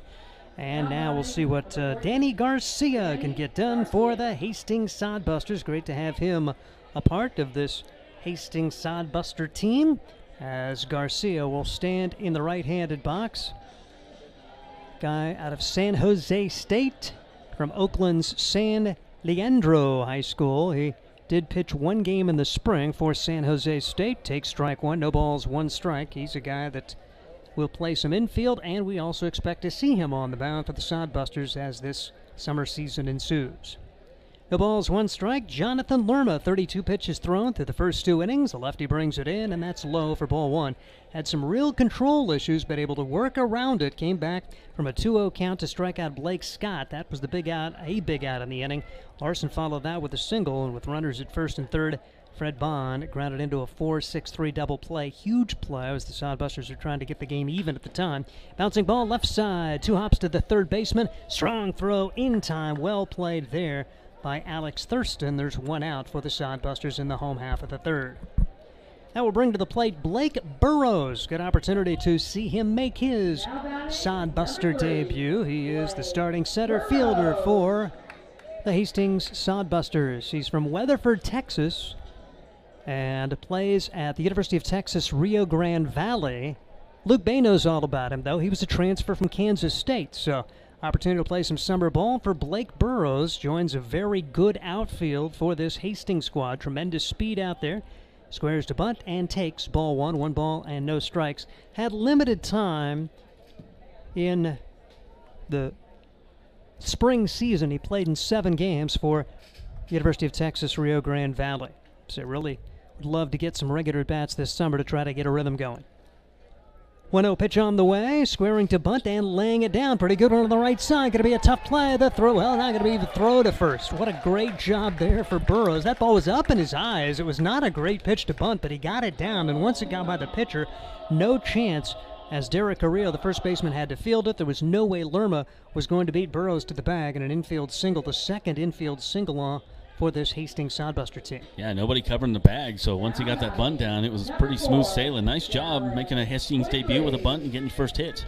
And that'll bring to the plate Dallin Quigley, who grounded to third his first time up. 3-0 the score. Badlands on top, bottom half of inning number 3, 9-inning contest here in the Independence League. The pitch inside for ball 1, 1 ball and no strikes on Dallin Quigley. He's looking for his first hit of the day. He played a little bit in the outfield on Monday, did go 2 for 5 yesterday, so 2 for 6 in the series here, the third game of this 3-game series. We talk about his speed, but he did hit 3 home runs this year at Paris Junior College and has 23 RBIs, so he's a good all-around player.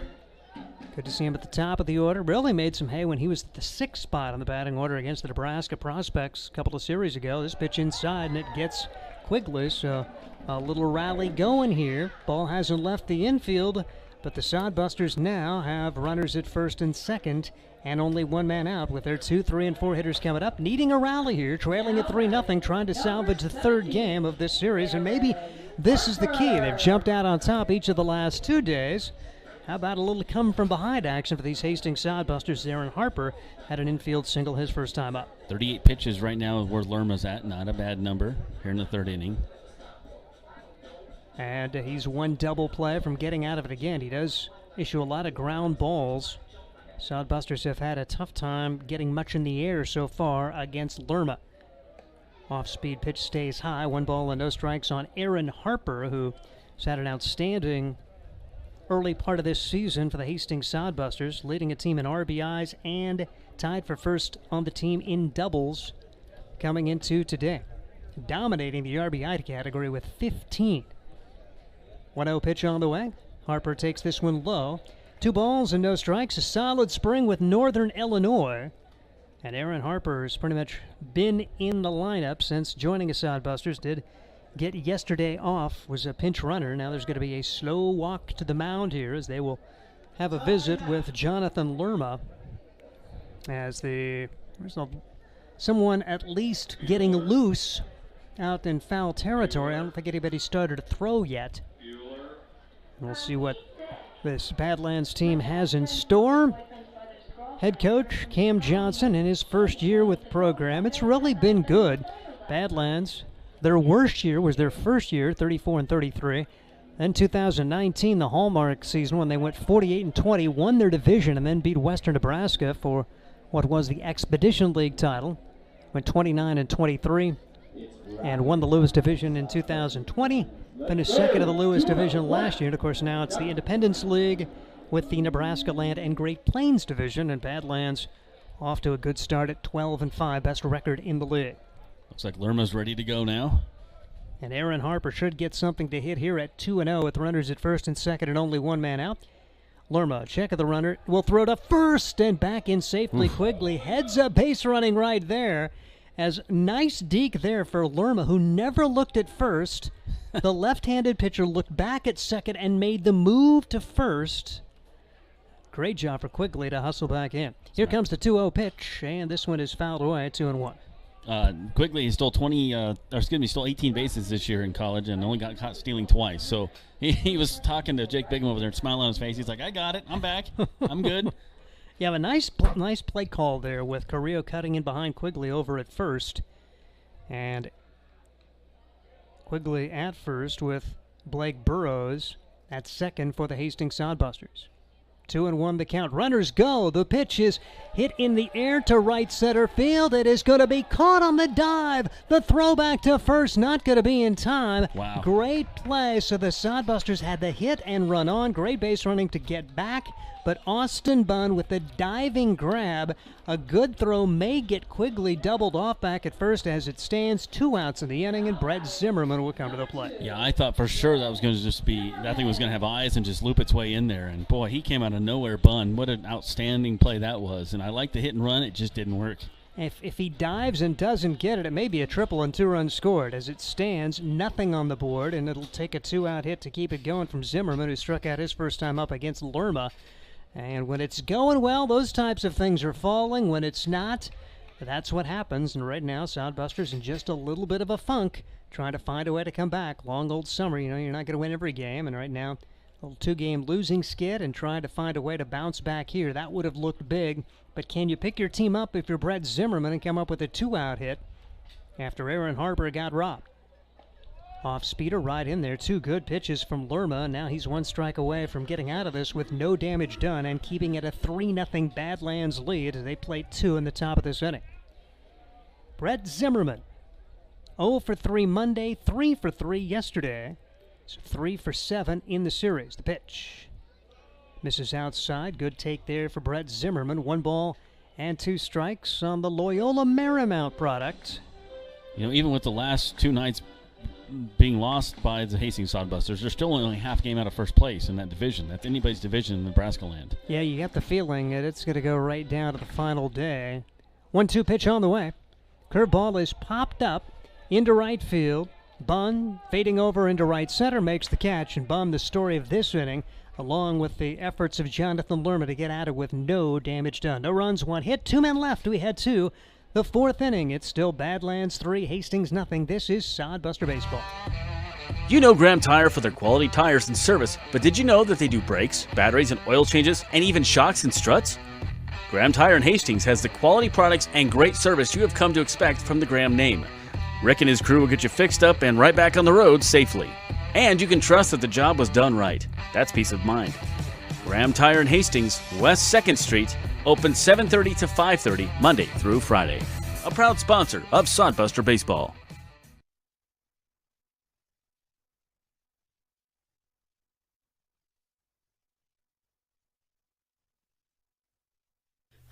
Life is busy.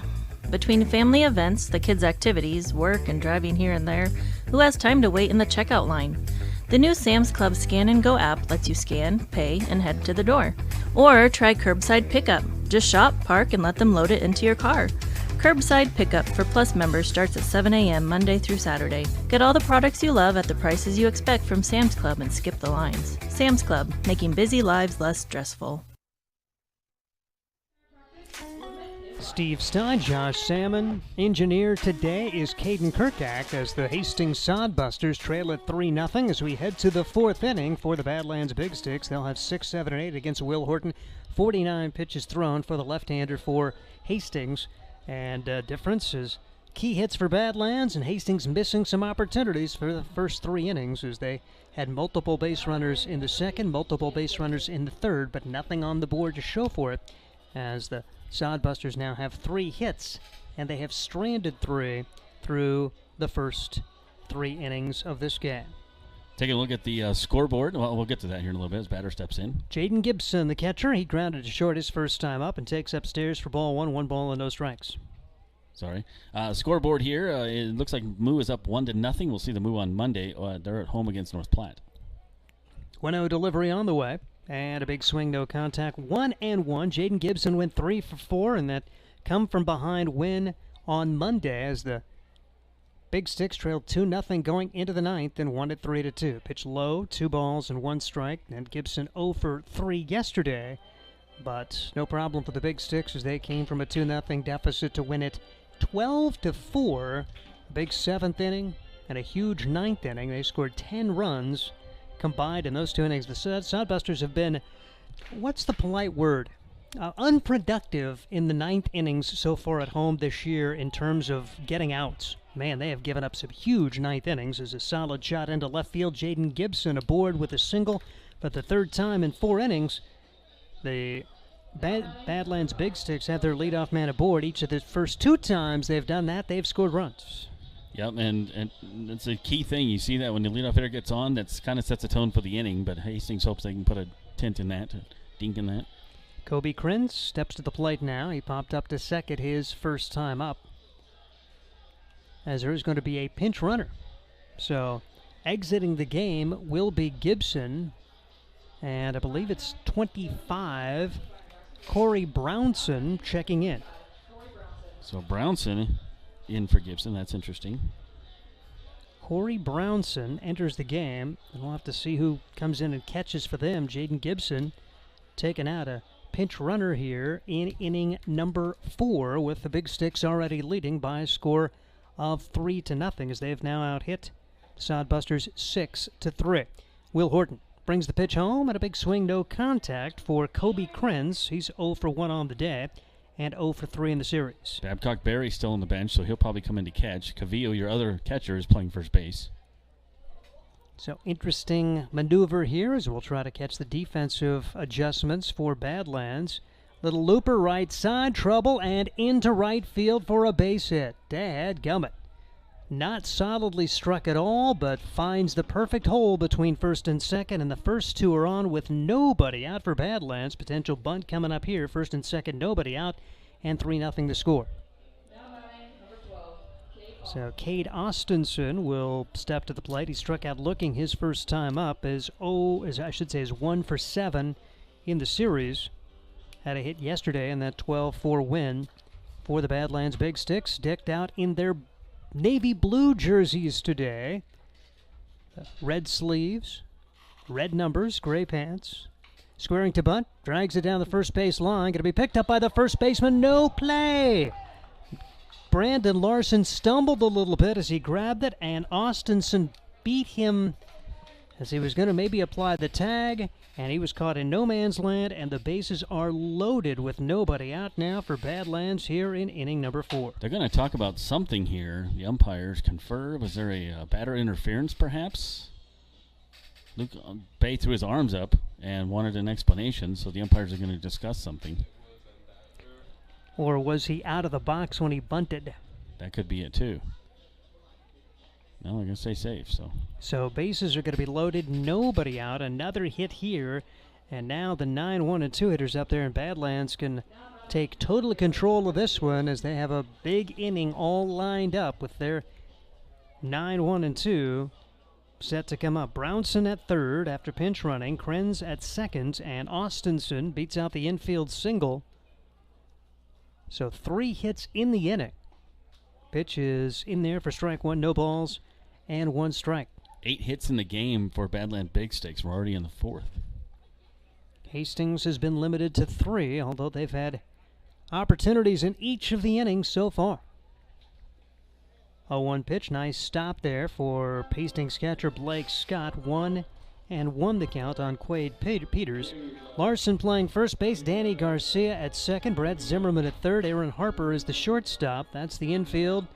Right now they would concede a run for a double play as the infield is back as the pitch is fouled away. 1-2, a strike out would look very large for Will Horton right here as he tries to minimize the damage, already trailing at 3-0. Final game for a while for the Sodbusters is there was a tentative game on the agenda Saturday. That's been called off, so the next action for the Sodbusters Monday night against Fremont. Pitch fouled back. It remains 1-2 on Quade Peters. Peters a 3-hit game yesterday, so getting it going a little bit with a single his first time up and a run scored today. 4 for his last 6 in this series after going 0 for 2 on Monday. 1-2 pitch on the way. Bouncing ball to the shortstop, a chance for 2, throw to second for 1, over to first, not in time. They do get 1 out on the play, and 1 run scores. Runners still at the corners with only 1 man out. So fielder's choice grounder for Quade Peters. That brings home Brownson. Kobe Krenz ends up at third. Austinson forced at second, 6-4 on that play as Harper gets it to Garcia. Garcia, pretty good turn, but decent speed there for Quade Peters to get down the line. And again, the umpires have got to talk things over. Was there interference at second to get the double play? Luke Bay came out asking about it and not going to go his way. So, a couple calls, Luke Bay has questioned. And yeah, he slid and it was questionable if he actually made the effort to get out of the way, but they said he did. So Carson Lundmark will step to the plate now, 2 for 2 with 2 runs scored in the game. Lundmark continues to tear it up this week for the Badlands Big Sticks. Came in as a pitcher on Monday and also hit. Made an impact both sides with tremendous relief outing, ended up getting the win, and had a huge hit in the 9th inning for a 2-run single to tie the game. Pitch is in there for a strike. Runner goes, throw down to second, not in time. Pretty decent throw there from Blake Scott. Harper applied the tag, but beating it down there was Quade Peters, who runners at second and third and 1 out as the threat continues here for Badlands. Takes away a potential double play now. Lundmark batting 352, and he's not even in the he's just moving into the top 6 in the league in batting leaders. No balls, 1 strike the count. Infield now comes back in. Off-speed pitch is a beauty in there for strike 2. No balls, 2 strikes on Carson Lundmark. Lundmark out of Mayville State. Listed as an outfielder, but showed he can pitch it as well. 0-2 delivery on the way. Take it upstairs, 1-2 the count. Pitch is becoming a factor. The pitch count at 63 now, just in the 4th inning. For Will Horton, he could be nearing the end of the line for the Hastings Sodbusters. The team trailing at 4-0, and the pitch. Little looper, left side, going back and making the grab on the run is Brett Zimmerman. That will also hold the runners at their bags. With the infield playing in, that was a lot tougher play than if Zimmerman's playing at his normal depth, but he made it look easy. 2 outs in the inning, and Austin Bunn will come to the plate. Yeah, that's like a little short receiver pass as you have to run back and get where the ball's going to go. You know, they work those little post patterns. That's kind of what that looked like, and just a little zag to the line. That's a tough play and a great out at third base. So 2 outs now for Austin Bunn. Threat not over yet. A hit would likely produce 2 more, so this is a large at bat as Will Horton tried to survive the 4th, down 4-0. Off-speed pitch taken for a ball. They appealed to the field umpire, and Bunn did not go around. 1 ball and no strikes. He's 1 for 2 with a double. Had an RBI his first time up. 4-0. Squad from Badlands, from Dickinson, North Dakota, with the lead. That pitch misses somewhere, maybe a little bit high. 2 balls and no strikes as the Sodbuster fans grumble a little bit about that one. 2-0 the count, 2 outs, 1 home as the squad from Badlands has scored 3 of the first 4 innings. Every inning that they've got their leadoff man aboard, that guy's come around to score. 2-0 delivery. Big swing, no contact, and it's 2-1. And when things are going well, that's the way you're playing. And Badlands coming off a 2-4 finish to their last 2 series has come in and made the plays when they needed to, rallying from behind to win both of the games and playing well here early today. 2-1 pitch. Misses, and it's 3-1 on Austin Bunn. 3-game winning streak for the Badland Big Sticks. Took the finale of the series at Fremont, then made the road trip here and came from behind to win after the Sodbusters missed numerous opportunities to really put some distance between themselves. Had to settle for a 2-0 lead in the 9th and ended up scoring 3 in that inning, did Badlands, and made it stick. Pitch misses, and it's a walk to Austin Bunn with their number 3 hitter, Carrillo, coming up. A chance to do some major damage here. This is a key at bat in the game, with Hastings already trailing at 4-0, and to feel like if they are going to come back, need to survive this 4th with no more damage done as Will Horton try to get through this one as he will be throwing his 71st pitch and it's a high pop-up. This is on the infield, should do it. Third baseman's underneath it. Brett Zimmerman takes care of Carrillo. And after all of that, just one run comes home.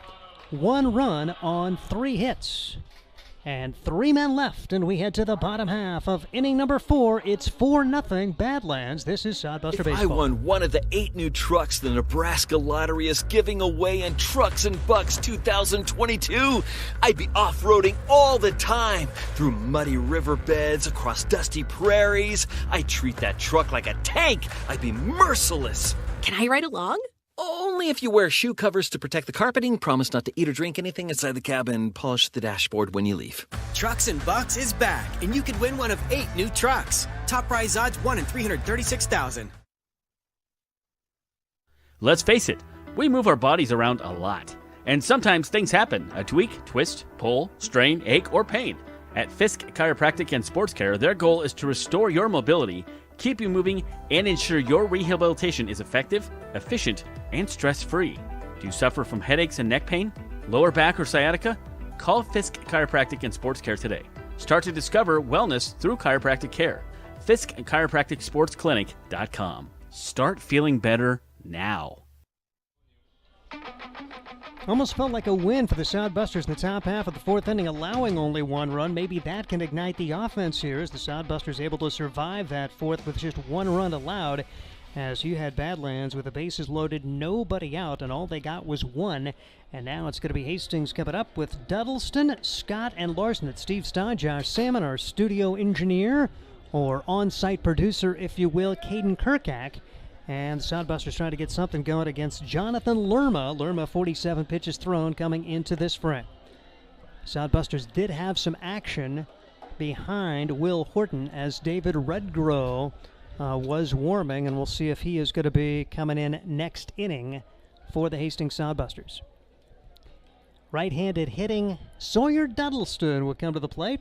He worked a walk to lead off the 2nd inning, but was stranded at 3rd as the Sodbusters head into a 4-6-3 double play with runners at the corners to end that threat. 4-0 the score as Lerma been in a little bit of trouble most of this game. The first pitch is skied to right field and foul. Pretty decent shot there from Sawyer Duddleston. No balls, 1 strike on Sawyer Duddleston, the Arkansas Tech product. Stands in the right-handed box.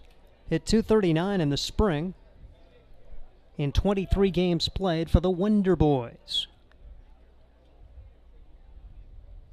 0-1 pitch right there for strike 2, and he's gotten off to a torrid start despite twisting his ankle out in the outfield and then having a run-in with the fence here recently, so did miss a few games with that ankle issue, but 467 coming into today, and it's that same average now with 0 for 0 on the walk. 0-2 pitch in the dirt, 1-2 the count now on Sawyer Duddleston.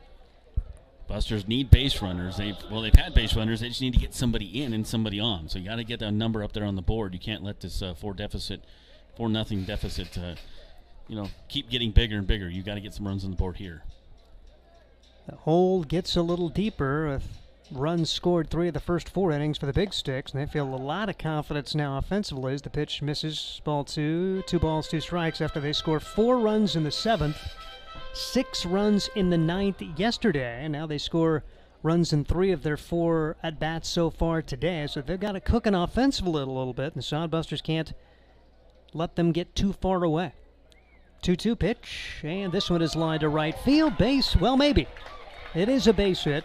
Take nothing for granted. The right fielder, Bunn, came up, looked to first, but didn't throw, and it's a single for Duddleston. We've already seen a 9-3 put out this year with the infielder playing, with the right fielder playing in. He thought about throwing to first, but elected not to. Yeah, it would have been a close play, but we saw that earlier in the year, and it's not something you see twice a year usually, but you never know. Softball, not terribly uncommon. Baseball, fairly rare. Blake Scott now to the plate. Struck out looking his first time up. Lerma's struck out 2. He's walked 1. He's hit 1. Been in and out of the zone. Check of the runner. First pitch right across the outside corner for strike 1. No balls, 1 strike on Blake Scott. Scott 0 for 2 in the matchup on Monday. 0 for 1 yesterday as he stands in the left-handed box for the Hastings Sodbusters. A moderate lead for Donaldson. And the pitch. A little bit low. Count 1 ball and 1 strike on Blake Scott, the Northern Oklahoma Enid product. Hit .320 in the spring. Solid season for the Jets. 4 runs, 8 hits for Badlands. No runs, 4 hits for the Sodbusters from the bottom half of inning number 4 here at historic Duncan Field. 1-1 pitch. Big swing, no contact. It's 1-2. 367 down the right field line. 370 to left. 405 to the alleys. 408 to straightaway center and Blake Scott. Well, you missed the 403 job by Nick Jones yesterday. That thing just about got out of here. See what Scott can get done with a runner at first and nobody out. If nothing else, move him on. 1-2 pitch. Off speeder is popped up and carrying better than I thought it would into right field, but there in plenty of time is Austin Bunn, and that will make Sawyer Donaldson retreat to first base. So a pop up to right. Scott cannot advance the runner, and Brandon Larson will come to the plate. He singled his first time up. Yeah, there is almost no wind today. It's about 9-mile-an-hour wind, so you're not going to get any help from wind pushing it or holding it up. We saw crazy wind in one of the games earlier this series, that forced the right fielders to maybe drop that. No wind here today. A light breeze blowing in from center field, which making the 408 play a little bit larger. Yeah, Monday, 40-mile-an-hour winds to begin the game. It calmed to 35-mile-an-hour winds before the game was over. And 91 degrees at 10 o'clock. Cooled from 101 to 91 by the time that game was over. The Sodbusters left disappointed that day, seeing a 2-0 lead slip away and a 3-2 loss. 1-0 the count now to Brandon Larson. Pitch is outside. 2-0 the count now on Larson. Sodbusters trying to get multiple base runners for the 3rd time in 4 innings, but still no runs on the board. Meanwhile, Badlands they've found a way to cash their opportunities. Had their leadoff man on 3 of the 4 innings, and that guy scored in every one of those opportunities. They added a bonus run in the 3rd. Here's the pitch. Hard hit right back up the middle, off the glove of the shortstop. Throw to second. They will get the out there. Woo-wee. Could have been worse. Cooper Dulick. Well, number one, when it came off the bat, I thought it was going to be a double play because Dulick was playing him right up the middle, and it was perfect for him to get the double play, but then he booted it, and I think he actually dished between his legs to the second baseman covering to get the lead run. There's 2 outs. Well, you're not going to do that twice against Dulick. He's been very good at shortstop, and we saw him at second base. Terrific hands for him, and not something he normally does. Fred Bond comes to the plate now for the Sodbusters, trying to continue the inning. The pitch bounced to the left side, but foul. No balls and 1 strike. So a single, a fly out, and a fielder's choice grounder, and the Sodbusters in danger of squandering another opportunity. They've had their leadoff man aboard 2 of the 4 innings, but no runs across so far, and they've not been able to advance a runner in this frame. As Lerma checks the runner, brings the pitch home, and that's a little bit high for ball 1. 1 ball and 1 strike. As heard the interview from Josh Salmon with the guy at the plate. Fred Bond, KU recruit out of Chandler, Arizona, will be playing for the Jayhawks come the fall and the spring. 1-1 the count. The pitch blew it right by him. 1-2 on Bond, and the DH spot today is normal position catcher. He's been called into duty at first and at second so far this year. 1-2 the count on Fred Bond. Danny Garcia hoping for a chance on deck. Lerma trying to get out of this inning with no damage done. Pitch fouled away. It remains 1-2 on Fred Bond. Yeah, hopefully my interview doesn't jinx him. Although I interviewed Donaldson, and he's doing okay. Bond did hit into the inning-ending double play. Oh, no. With runners at first and third back in the second. You can blame it on me if you want. That's all right. Yep, it's gone well for the Badlands Big Sticks. Last 3 days, they've seemed to get every double play when they needed it. Pop up right side, long run for everybody, and that is going to fall, but it is a foul ball. Sodbuster fans are displeased. Sodbusters keep on playing, coming all the way around from first is Larson, but I believe that's a foul ball all the way. Luke Bay out to question that. Well, Jake Bickham's right there. He saw it. He had a better view than anybody. The dive was right on. They're going to talk to the field umpire, but I have no clue what he's going to see. I mean, it was the home plate umpire's call all the way, and I mean, he should have been able to look down the line and see the dive. The ball bounced away, and I think it's probably the right call. So doesn't look like he's going to change it. Yeah, the home plate umpire had the perfect line, and from my view, I mean, of course, I'm not on the line, but the dive, it looked like, came in foul territory. But as it stands, Sodbuster fans not pleased with that. All those little breaks that the Sodbusters were getting, just not going their way at this time. 1-2 pitch. Because if it's called a fair ball, the ball had bounced away, and the Sodbusters likely have a run-scoring double on the play because Larson ran all the way around and scored. Bond probably would have ended up at second before it was said and done, but now 2-2 the count on Fred Bond. Could use some kind of break. Got to do something. Lerma checks the runner and the pitch. Swing and a miss. Sodbusters turned away. No runs on 1 hit. 1 man left. We are through 4 complete. Josh Salmon will have the call when we come back in the 5th. It's Badlands 4, Hastings nothing. This is Sodbuster There's Baseball. nothing like relaxing on a summer day. Nothing like taking in a Hastings Sodbuster baseball game. And there's nothing like an ice-cold Pepsi to make the day perfect. Pepsi Cola of Hastings wants to make your nothing like be the best day it can be, whatever the occasion. Enjoy your favorite refreshing Pepsi product throughout the Sodbuster season and make your nothing like memories. Pepsi Cola of Hastings, a proud sponsor of Hastings Sodbuster Baseball. Are you tired of lousy internet and faceless customer service? It's time to experience local, honest, hassle-free, and exceptional. That's the Allo promise. We not only provide crazy fast fiber internet, crystal clear TV, and dependable phone service, but we choose to become a part of the communities we serve and love when everyone calls or stops by our store to say Allo. So don't settle for mediocre, settle for exceptional with Allo. Visit us at allofiber.com/local.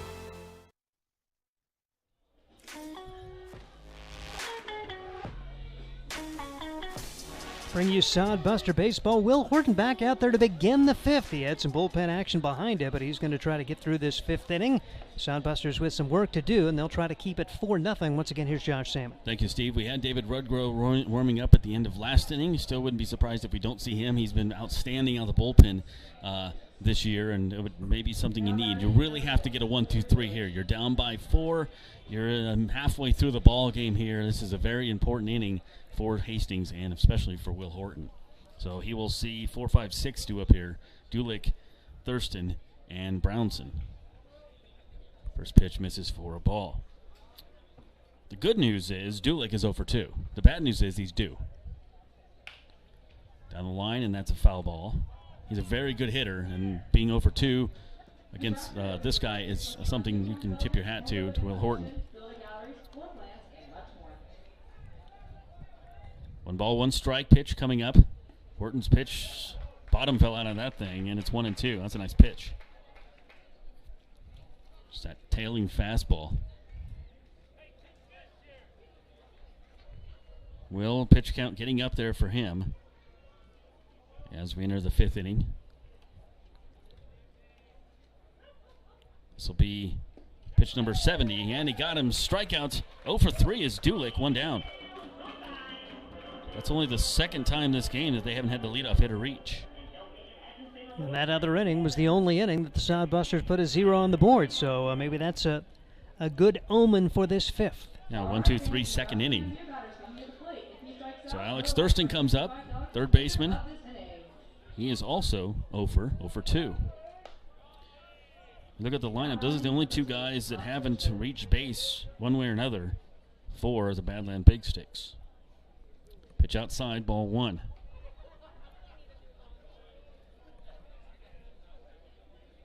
And curveball's in there for a strike. Just a straight. Some guys, curveball a little bit different. His is just straight over the top. The old 12-6, as they call it. Still action in the Boston bullpen. Pitch on the way. That one hit to center field.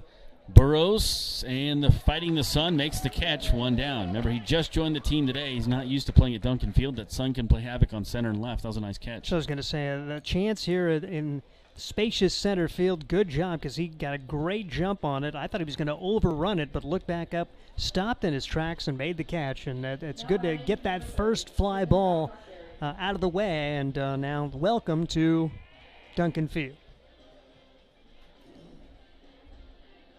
So this brings up, are they doing Babcock-Berry? Did he come in? Yes, this is Babcock-Berry to hit, because Bronson came in to run. So Babcock-Berry took over as the catcher. He will come in and hit. We've seen him in both games of the series at some capacity. 2-0 count to Babcock-Berry. Backup catcher, for whatever reason, Gibson got pulled out. They had a courtesy runner for him. He's a terrific catcher, and Babcock-Berry not bad behind the plate either. Don't get me wrong. Here is the 2-0 from Will Horton in there for a strike. I'm writing in pencil here. Kren's due up next if Will Horton can't get him out, but hopefully for the 1-2-3 inning here would be perfect. Horton wants a new sign, gets it. From Blake Scott, pitch on the way, and ooh, the curveball looked nice. That just missed by a fraction. Not sure how or where. 3-1. 3 balls, 1 strike, 2 outs. 4-0 Badland Big Sticks. Top 5. Swung on and missed on that one in strike 2. Nice pitch as he about came out of his shoes. Swinging on that one. So another 3 ball, 2 strike, 2 out count. Deja vu perhaps. We've seen this a couple times this game. Let's see if he has another strike in him. Horton wants another sign. Shakes off 2 of them. Gets the sign he wants. Swung on and missed. Horton's only pitched 2 other times this season, so maybe he's still trying to get used to Blake Scott's signs back there perhaps. Those two working together, haven't worked together much. 3 balls, 2 strikes, 2 outs. We'll do it again. 4-0 Badland Big Sticks. Outfield back, infield mid-depth. Here is the 3-2 offering once again. Swung and missed, got him. Strike him out, and Horton happy with the inning, and so are the Sodbuster fans. 1-2-3 go the Badland Big Sticks in the bottom of the 5th. Nothing doing there for Badlands. Busters got some work to do, down by 4. It's 4-0. This is Sodbuster Baseball from Duncan Field. The Adams County Visitors Bureau is the perfect place to start your Hastings experience. Hastings is the birthplace of Kool-Aid. See the Kool-Aid exhibit at the Hastings Museum along with many other exhibits and a planetarium. Enjoy the historic housing district, strolling through downtown parks, and beautiful shops. Whether you're visiting or you live here, the Adams County Visitors Bureau will help you find what you're looking for, from places to eat, things to do and see, to places to stay. Ask the Adams County Visitors Bureau at visithastingsnebraska.com. How do you remember things? Post-it note, string around your finger, smartphone reminder? Whatever you do, remember Nebraska Pick 3 2x2 and My Day. 3 great Nebraska Lottery Lotto games that are all $1 per play with drawings every day. Nebraska Pick 3 lets you choose your own bet type. 2x2 has a $22,000 top prize. And with My Day, you choose a 6-digit date. Must be 19, please play responsibly. Oh, got a reminder. Produced Nebraska Lottery commercial. I'm all over that. Welcome back to Duncan Field. Josh Salmon, Steve Stein, Caden Kirkak running your cameras as 1-2-3 inning. Will Horton got what the doctor prescribed or doctor needed and called for, and gets the 1-2-3. That was a huge inning, Steve, and Busters really need to come back and score here. Now, with your nickname for Will, was the doctor Dr. Seuss? Is that very nice segue. Is that the doctor who ordered it? Whatever. It was good because Will Horton really needed that, and who knows? He may have just pitched his way into the 6th inning now. I mean, he's thrown 85 pitches, going 1-2-3 there. Kind of wanting to see how far he could go, and he may have earned himself another inning. We'll see what the offense can get down. Is 8-9-1. Look to get something going against Lerma. They've had chances, base runners in every innings, but nothing across. It'll be Garcia, Burrows, and Quigley coming up. Danny Garcia looking for his first Sodbuster hit, just joining the team today. Very high-touted player by the general manager, Scott Galusha. Comes up to bat here. Perfect chance for him to get his Sodbuster hit, his first one of here in Hastings, and takes strike 1. Lerma working his 5th inning, giving up only 4 hits, 1 walk, 3 strikeouts. A very good outing, and this Badland Big Sticks pitching staff has been pretty good this whole series. Most of it's been in the bullpen, though. Most of the other guys last about 3 innings or 4, and then they go to the bullpen, and those guys have been outstanding, but Lerma's pitched a very good game here. And giving up the 4 hits. It's 1-1 count here to Garcia. Blake Burrows, who had a single bunt his first time up back in the third, will be next. Shadow about halfway up on the pitcher's body. And that one right down Burlington for a strike. Garcia perhaps looking for the fastball, and it was an off-speed. 1 ball, 2 strikes. 4 runs, 8 hits, no errors for Badland. No runs, 4 hits, no errors for the Sodbusters. Pitch coming up here. 1-2 from Lerma. Garcia smacks it into left field. There we go. His first Sodbuster hit, and it comes at a good time. Leadoff hitter's on here in the 5th. See if the Sodbusters can take advantage of this, as they've had their leadoff man on 3 of the 5 innings, but unable to produce runs each of the other chances. Busters were hoping to get 1 win here against Badland in this series, as they've lost the first 2 games, but they're down 4-0 right now, but we're only in the 5th. Blake Burrows comes up. Again, another guy joined the team just today. And another guy with a cool Top Gun type mustache down the dugout. We'll have to talk to him. He's got a relative that the last name Burrows that pitches for the Dodgers, so we'll find that out here as the pitch comes up from Lerma. And that one in the dirt. Nice stop there by the catcher. That's Babcock Berry, who took over behind the dish. So pitch comes up here as General Manager Scott Galusha joins me. And Scott, we're talking about these new guys. And Garcia, you've touted him. You've talked about him quite a bit, and he got his first Sodbuster hit. Well, he hit the ball. He's already hit the ball hard 3 times as well. So it's about time he was due. He's a wonderful young man, and he's just going to do good things for us. Swing and a miss there by Burrows. Tell us about Burrows. We didn't find much on him. He's got a cool mustache, and he got a bunt hit his first time up. Well, the first thing I told him, he needs to get closer to the razor. He has a little bit of a cheesy mustache, but it's good. He reminds me a little bit of Casey Burnham, actually. He's very, very fast, but he's kind of stocky, like Casey a little bit. He's a very fast outfielder with a big arm. He'll pitch for us as well, and he's just a guy that just became available, and we were excited that he was available and knew he would fit in. And frankly,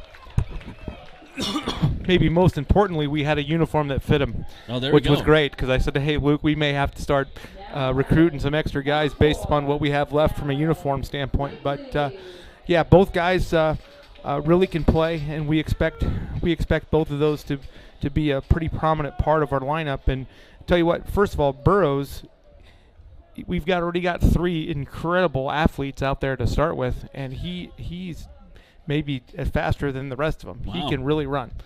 And so we have 5 outfielders on the roster, 4 of which are center fielders, and then we have Sawyer Donaldson, who is a corner outfielder and does a nice job too. And he's not slow, but he looks like me running out there next to the other guys. He can really pick him up and put him down. So we're excited about that. Left-handed, and I know he can play outfield, but wait till you see him throw. He's got a very strong arm, and he's just pesky. And then Danny Garcia, again, he's been a guy that we recruited for several months. I mean, he was on the original roster. We just knew it was going to be a while before he got here. And he's kind of a shortstop closer. I think we'll see him as a shortstop closer for us. He's got to throw a little bit, make sure he's ready, but I expect him to be on the mound in some pressure situations. So Lerma working here. There is action in the bullpen now for Badland Big Sticks. That one in there for a strike. His breaking ball has been very good. It's nice to see the 2 new guys on, and Busters have to get something. We've talked about it with Luke, and the left on base has been ridiculous in this series. You look at the series here, and the guys left 6 on Monday, 13 yesterday. You've got to get the clutch hit. Yeah, we got to have some better at bats. I mean, I thought we had a lot of chances on Monday night to win that baseball game long before it happened. Steve called that on the broadcast that night. Too many opportunities we let slip by, and just not very good at bats in big spots. And we'll get better at that. Sometimes they're just kids, and they get a little antsy sometimes and try a little too hard. So right now we just got to relax and get back to doing what we know how to do. Dallin Quigley down 0-2. He got a chance to do something here. 23 RBIs at Paris Junior College this year. He has a chance to do something here and get the Busters on the board with runner in scoring position at second and runner at first as well, too.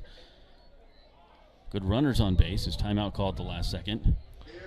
I'm not sure he was going to get that. I thought pitch was going to come there, but DQ, we're working on getting him a new college to go to, and we're getting that narrowed down. So hopefully we'll have that announced here in the next week or so. He's always got an electric smile. Oh, he's just a well-spoken young man. And chopper to short. This could be 2. Or to second, back to, you're not going to double up Quigley, so you got the fielder's choice. There's one down, but runner does advance to third. Boy, we've done that several times today. We've hit that tailor-made ground ball up the middle to the short base side. So thankfully we got a good runner there and the right guy up here. Only one out, runners at first and third. You've got Quigley at first. You've got standing over at third base is Blake Burrows. Garcia's at third. Right guy up here.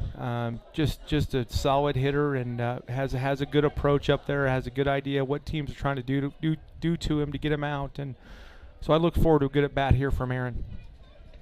Lerma's pitch swung on and fouled back. He's had a terrific breaking ball. Have the Badland Big Sticks. You knew coming into this series these guys were going to be tough. On paper, they had a really good ERA. Their batting average was a little bit lower than ours coming into this series, but they're very capable and their defense has been outstanding. Yep, they're a good team. They're Dave and his team up there his staff up there at Dickinson do a fabulous job, and they're kind of the. I love what we do, and we've still got some room to go to get to the kind of team and the way the Big Sticks are run. He does a great job up there, and we hope to get there sometime. And we're getting better and better here. Nice crowd again here tonight. I blame that on me. I drove 627 miles to get to the game today, and I brought the good weather with me because it was pretty lousy the last couple days. There we go. Busters, only half a game out after the two losses. Still only half game out of first place, but that Nebraska Land division could go to anybody. It's always close. Yeah, it's going to be close all year. Pitch inside to Harper, and it's 1-2. Well, hey, I need to say hi. I'm guessing, I spent a couple days in Wisconsin with my family. We celebrated the life of my 100-year-old grandmother. What an amazing accomplishment that is. No kidding. But I'm pretty sure I got some family up there watching. So hi to everybody. Thanks for hanging out with me the last couple days and appreciate the support. Harper deep to center. This should be enough to get the run in. Making the catch out there is Peters. He's been shading the sun, but he gets that one in. And the Busters will score the crooked number, and there's the one on the board as Garcia comes in. One's good, but we need a base hit. We need to get a couple here and get a crooked number and get closer, but that's the first step is getting into the bullpen. So there we go. So Brett Zimmerman comes up and probably going to make a pitching change here. It's Cam Johnson's second trip out to the mound here and brings it up for the very tough Zimmerman. They know when they get Harper, Zimmerman, Donaldson in a row, that's a tough lineup, and that's a good thing to have for the Sodbusters, those 2, 3, 4 guys right there. You bet. We got some talented kids, and that's why it's been a little surprising that our bats have been pretty quiet in the last 2 or 3 games. Had a lot of confidence in Western Nebraska. Played some good baseball there for 3 nights, and just haven't had very many good at bats in the first 2 games against the Badlands. I'm not sure why, but we'll get her fixed. As we have a pitching change here coming up for the Badland Big Sticks, it's going to be Grayson Gifford. First time we've seen him. A 6'3", 195 right-hander, freshman from Denver, Colorado, goes to Azusa Pacific, and Steve's working on the mascot over there for Azusa Pacific. The Azuzu Zebras. I don't know. We're working. We'll figure out the mascot. It's always a fun game to play as we're in between things here. Scott Galusha joining me, the general manager. Busters had 2 hits, one from Garcia, one from Burrows. And then you had a fielder's choice by Quigley. And Aaron Harper sacrificed fly to get the run in, so Busters are on the board, still trailing 4-1. There is 2 outs, however, and coming up to the plate will be Brett Zimmerman. Zimmerman been doing good. After him, you have Donaldson, Scott, then Larson. Talk about Brandon Larson. This kid, 6'6", just graduated high school like 3 weeks ago. Talking about uniforms, did you have to put 2 shirts together for him? You know what? No, we didn't, because that was a guy, again, Fish, that was a guy that was on the roster from day one. Okay, good. So we knew he was coming, and we knew what size he needed, so his stuff was boxed and ready to go. And so, it's a good problem to have. We buy 40 of these uniforms before we ever have any team members. And so we don't know what everybody's going to wear. And last year we had guys fighting over size 30s. This year there's a bunch of 30s sitting in my office. And so we had to have a all-team bulletin that says, I don't care what size your pants are, we need you to wear the smallest pair of pants you can wear because somebody else doesn't have a choice. And starting with Liam Grimble, somebody tried to give him a pair of 36 pants. Well, that wasn't the, and he's not a fat kid. He's just a big kid.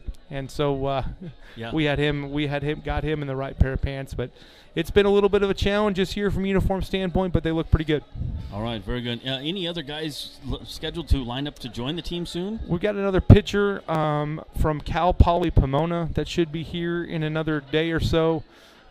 He's a guy that we've got to replace Casey Katagawa, who decided to leave his school and didn't want to come. So we've got another pitcher coming to replace him. And you know what? Lane Shires may come play with us again. He played with us in Casper as a temp player and really impressed us. And so if we get to a point where we need another outfield, Lane might be the guy. All right, brings up Zimmerman against Grayson. Grayson Gifford is the new pitcher for the Badland Big Sticks. So 9 is done for Lerma. Buster's able to get one on the board. They do have one on first base. Need to string a few hits together here. The 1-0 pitch coming up here from Gifford, and that one is a ball. He's a nice-looking player so far, and we're going to get him a day off. He's not going to play, I think, Friday at least. Maybe one of the games. He might even give him a break 2 days, although he doesn't want to. But he's played every day since he's been here. So, well, it tells you how good this team is when Trevor Matson's on the bench right now. Yeah, Trevor's still nursing. That calf. Yeah, that calf looks nasty, and he said he's getting closer and closer. Matter of fact, we wanted him to go yesterday, or he wanted to go yesterday, and we just didn't think it was right.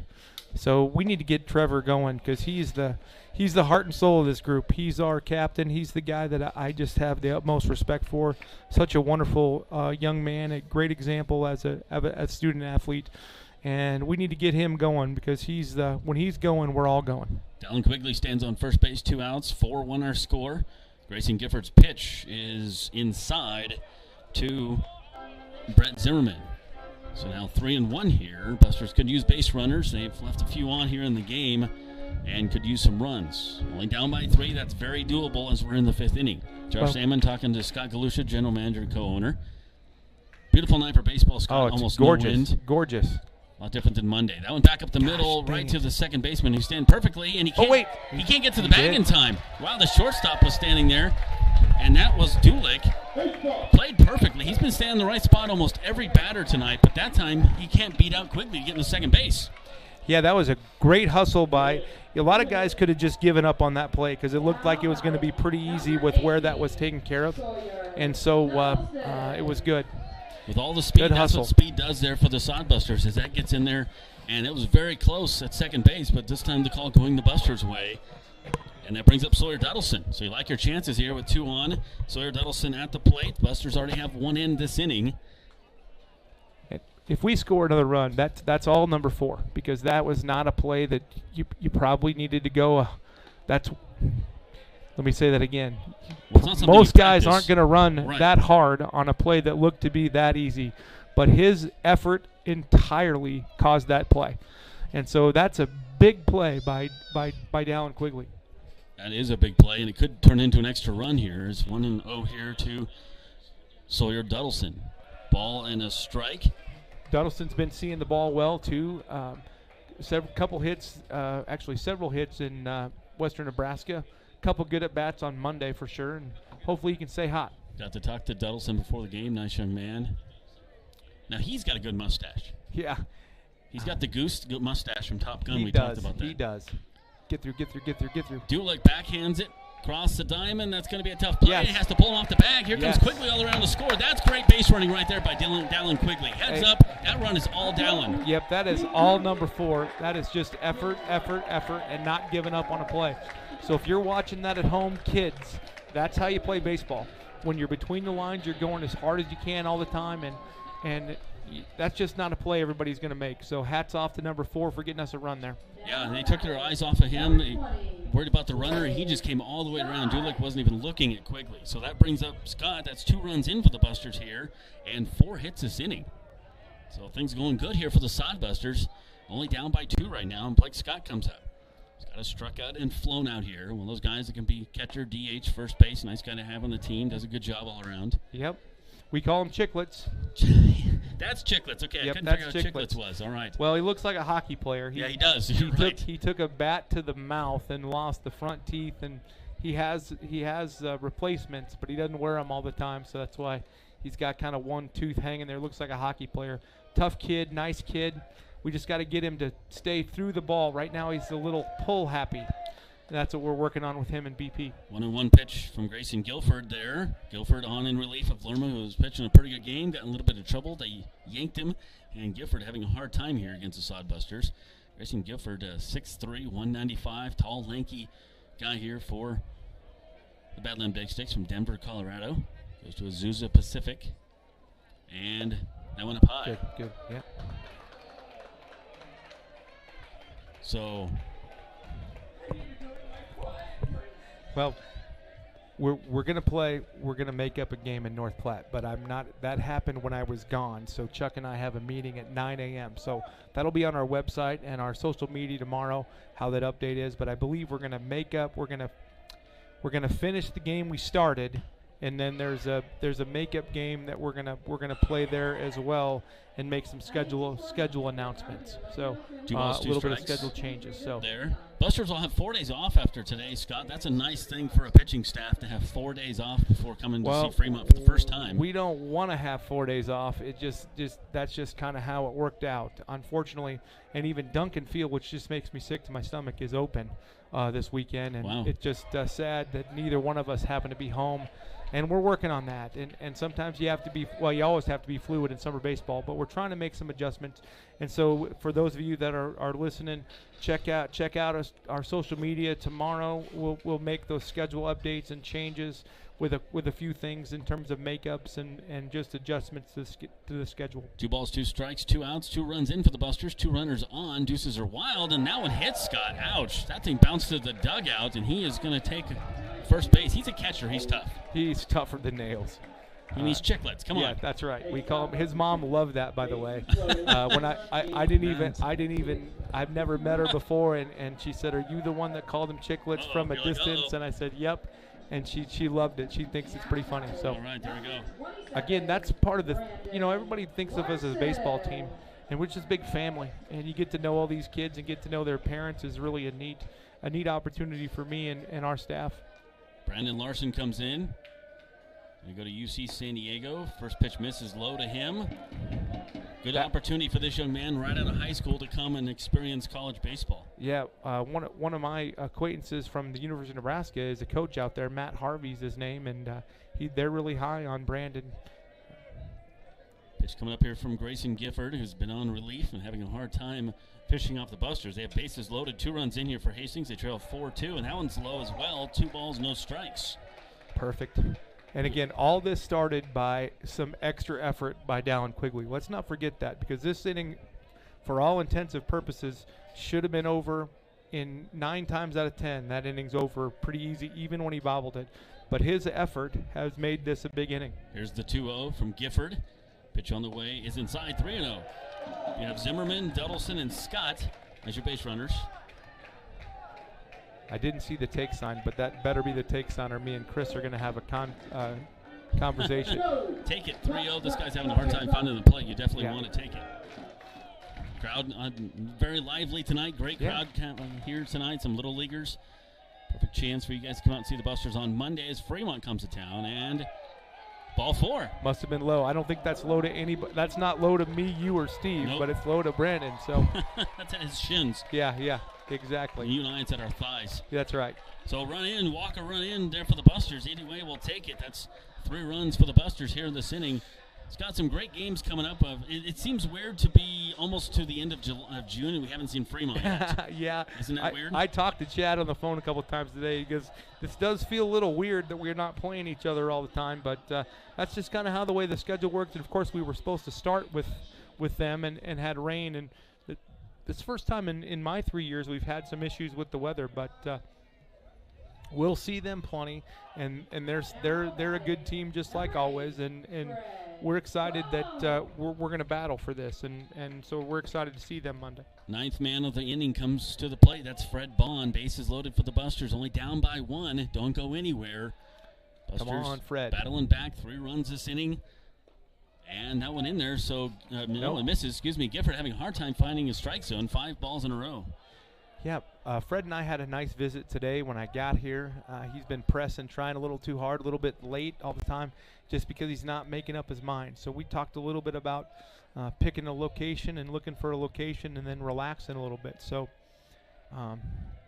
Here's the 1-0. That one hit That's to third base. And wow, what a play by the third baseman. He about jumped out of his shoes over there. Is Thurston to get out of the inning and leave the bases loaded. But Busters do come up with 3 runs on 5 hits and leave 3 men on base. They only trail 4-3 at the end of 5. Scott, you want to stick around? Yeah, that's okay. Nope, I'm stick good. around. So to send 9 men to the plate there, and that's a ground out to third base. Now you look at the schedule. There's some really cool games coming up. Besides the Fremont, we get to see the prospects. North Platte coming to town for the first time. But I'm very interested about this. There's fireworks again this year. You guys doing fireworks? We're doing fireworks again. Doubleheader? Yeah, but that's part of our schedule snafu. What happened on the schedule is the guy that makes our schedule does a fantastic job, and it's difficult. But if you happen to look at North Platte's schedule next to Grand Island's schedule, you will see that both teams are scheduled to play 4th of July at home. That was not a mistake made by me, but it's a mistake that Chuck and I are working on, and we're going to make sure that we figure out how to do it the right way. So I'm not exactly, as of right now, we do have fireworks set up for that night, but I don't know. Right now it's about a 50-50 chance. We're going to have to make some adjustments to the schedule, unfortunately, but that's just the way it goes. And so we just have to stay tuned for that. But that's the plan. But I just don't know. We probably will do it. It may just not be on the 4th. Busters with a little bit of fireworks here. This is inning themselves in the bottom of the 5th, putting 3 runs across the plate there. Looking for the Badland Big Sticks. You're going to have 8, 9, and 1 coming up here. Very important inning here for the Busters. Steve, you want to? Oh, it looks like we have a pitching change, and we're going to go David Rudgrow. He has been outstanding at the bullpen. No, we're fine. David Rudgrow has been, talk about him, very nice young man. He doesn't say much, kind of soft-spoken when I interviewed him, but he's done terrific. He's got all kinds of confidence, and right now he's throwing all 3 pitches for strikes. And if you can, again, at this beautiful facility, if you can throw, 2 pitches for strikes, you're going to do really well. And he's been around the plate and been able to throw all 3 strikes. I'll let Steve do the play-by-play here in the 6th. This is his inning. Scott, stick around. That's fine. He can take my headset. You don't have to go in it. You take mine. There we go. Musical headsets. Hey, different headset, but I don't feel any different, so we're good. The big boys, they have the extra headsets. Yeah, that's right. We're all sharing here. Yep, that's the way it goes. COVID's over for us, we hope. Yeah, that's right. We do hope. We do hope. Well, I did listen to you guys on Monday. That was pretty fun for about 8.5 innings. Yeah. I just hate not being here, but at least I could listen to you two guys. That made me feel a little bit better. 7, 8, and 9 up for Badlands here in inning number 6. Sodbusters within a run. Feel like a whole new ball game after that nice go as we see Kobe Krenz. He's 1 for 2 on the day. David Rudgrow has come out of the pen and picked up 2 wins already in relief. He's been one of the key guys out of that pen for this Sodbuster team. Well, one of the things that Luke and I talked about at the start of this year, he's a big metrics guy, and so we did a bunch of research, and he wanted to make some adjustments to the lineup in terms of theory, so we've done that. But one thing I told him is I look back at every game I've been a part of, and most of these games are not decided in innings 1 through 6. They're decided, 6, 7, 8, 9 at the second part of the game. It's not necessarily how good your starter is, because most teams can run out a good starter, but it's what you do after that. And so we've kind of modeled what we want to do. We want to do to that, and so that's kind of what you've seen the last few weekends. We've just sort of got stronger as the game goes. Now I know we've lost 2 games in the 9th inning, which is difficult in a bummer situation. But in the same sense, we just seem to be able to bring good arm after good arm out of that bullpen. And I feel like if we're close by this time of the game, we're going to have a good chance to win the game. Now, a little shaky here for Rudgrow. Gives up a single and then a wild pitch, so runner in scoring position, nobody out. And we'll see how Badlands plays it. If they go small, they do not square to bunt here with Cade Ostison. He swings away. 1-1 the count on him. Runner at first.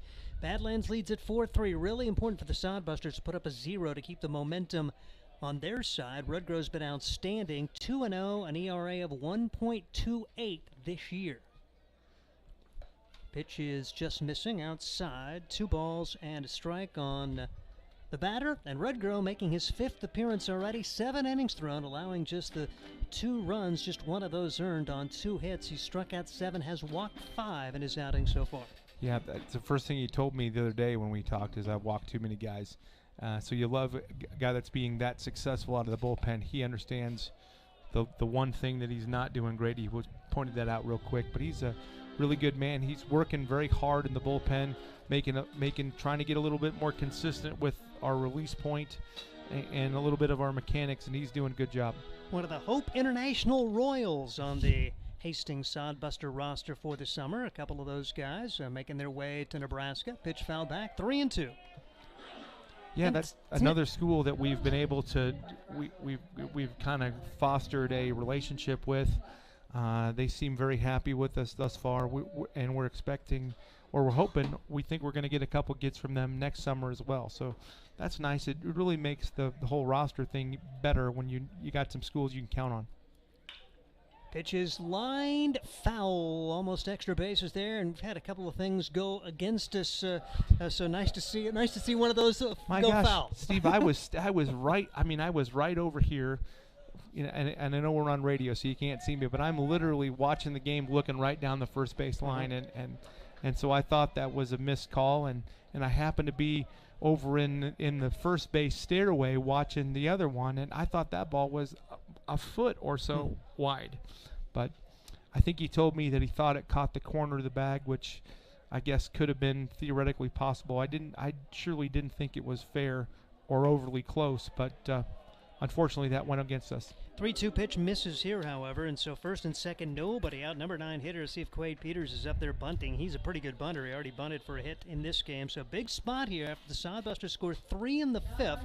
See Badlands get first and second, nobody out here in the 6th inning, and good outing for Will Horton. He battled. I mean, he's not going to have the greatest of numbers, but Badlands did some nice things against him and kind of took advantage of opportunities. And for Will to get through 4 the way it was going for him, I didn't know if he'd make it through 4. Yeah, he just came back. He had a grandfather pass away, so he left us on the road trip, had to run home for a little while, and thought he'd be back yesterday. Showed up this morning and said, I'm ready for the ball. So that's great for Will to do that and got us through 4. And again, Will hasn't been his best yet, but he's went out there and competed for us every time and kept us in the game, gives us chances, and that's all we ask for the starters. And credit where credit is due. He goes 5 innings, allows the 4 runs on 8 hits. We're in the 6th now. Sodbusters back in it, down 4-3. First baseman way in here, expecting the bunt. We'll see what the number 9 hitter does as the pitch misses. And right now, Quade Peters probably content to make David Rudgo throw a strike before he even bunts. It's 2-0 now, and the wheels are churning here at Duncan Field. I feel like this might be a slash play. There's just a gut feeling based upon the look at the numbers there. I'm not sure. We'll see what happens. Quade Peters in the right-handed box. David Rudgrove, the bunt is on. The pitch is popped up, but no chance for the catcher, Blake Scott, to get back and grab it. So the count goes to 2-1. You would love to seen that stay in play, and a pop-up would have looked awfully big right there. Yeah, that would have been, you said it before, we just got back in the game. So we've got to try to minimize here. Keep it to, obviously you'd like to get out there with a 0, but keep it to a non-crooked number we could deal with. But we can't afford to give up a crooked number here. 2-1 the count. Rudgrove brings the pitch home, and it's fouled away. So he's come back with 2 strikes. A couple of foul balls off the bat of Quade Peters. Again, the first baseman for the Hastings Sodbusters, Brandon Larson, playing way in. Now he backs up with 2 strikes. He's back to his normal position, even with the bag. Runners at first and second after a single and a walk to open the 6th. 4-3 the score. Sodbusters trailing. Bouncing ball fouled. It remains 2-2 on Quade Peters. That was a nice piece of hitting there. That was a good pitch. He kind of went for the inside breaking ball, and he at the last second knew it was going to be close and did a good job at getting that fouled off. Quade Peters, number 9 hitter, has been on base both times, singled, then reached on a fielder's choice and stole the base. Has an RBI to his credit. 2-2 the count. The pitch missing outside. 3-2, and you got to bring one over here, otherwise the bases are loaded. Yeah, you cannot. I always say you cannot help teams out by giving free passes, especially to guys in the bottom of the lineup. They're in the bottom of the lineup for a reason. We've got to make him earn it here, although he's a nice hitter. 3-2, and the pitch. Called strike 3 on an inside fastball. The Sodbusters will take it. Quade Peters not so sure. A large call going for Hastings and 1 big out as they go back to the top of the order. That was close. That was probably too close to take. It was close, but the thing is, he didn't really show any indication that he wanted to swing the bat.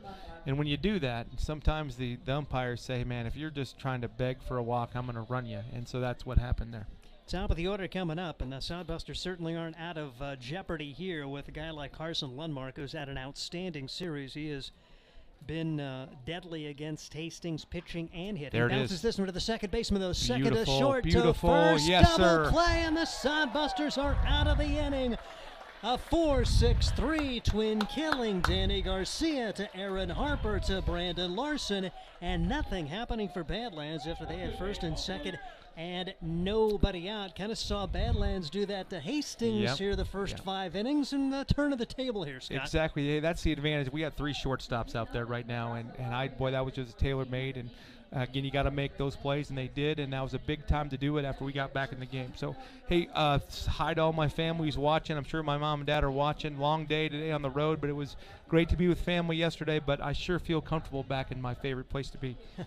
All right, we appreciate you coming. That is Scott Galusha, general manager for the Hastings Sodbusters. Our mostly every game conversation with him when he's got time, so we appreciate him coming today, and we'll get Josh back in the color commentary role here for the next inning and a half or so, but quite a ball game.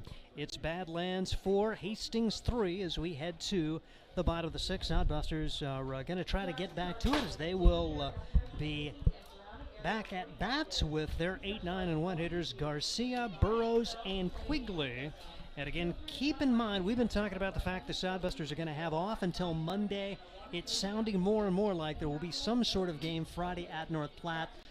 Stay tuned to Sodbusters social medias. Summer baseball, it's kind of sometimes you even heard Scott talk about July 4th. Not sure if we're home or not, or playing. The schedule can be in a little bit of a flux after weather considerations. Sure. But it sounds like Sodbusters are going to probably have a road game on Friday. Yeah, some things change. I mean, there's players, there's things that change and happen, but we'll keep you posted, and the social media is the best way to check all that stuff. And Hastings is going to be batting Danny Garcia. Garcia singled to begin that big 3-run 5th as the Sodbusters within a run now at 4-3 as the pitch taken upstairs for ball 1 ball and no strikes. And the first full inning for Grayson Gifford, the Azusa Pacific Cougar, as he is going to be trying to work his way through the lineup this time. Came in relief and gave up a couple of infield singles, hit 1, walked 1, and the Sodbusters nearly got it tied. Left the bases loaded, but did score 3 as the pitch in there for strike. 1-1 the count on Danny Garcia, who's 1 for 2 on the day. I had Cougar ready, and you beat me to it. Yeah, I was. It's hard to beat Steve, the mascots. I was an inning. You were an inning behind me, man. I was just waiting man. I was waiting for the headset. Pitch taken inside, 2 balls and 1 strike on Danny Garcia. And Scott Galusha, that guy, while he was talking to you. He's signing a check to yes, somebody. He's doing it administrative. He's answering questions, signing checks, and now he's on the mic doing public address, making an announcement there as the pitch is in there for strike. Talk about a multitasking dude. Scott doing it all here after driving, 8 hours from Wisconsin today, I think, to get here? Yeah. Thoughts with the family, too. 100-year-old grandma. Yeah. 2-2 the count, 4-3 the score. We're in the bottom of the 6th inning. Great to have him back. Pitch inside and got a piece of him, I think, and on to first base will go Danny Garcia. So the Sodbusters get their leadoff man aboard for the second straight inning, and Blake Burrows bringing him back.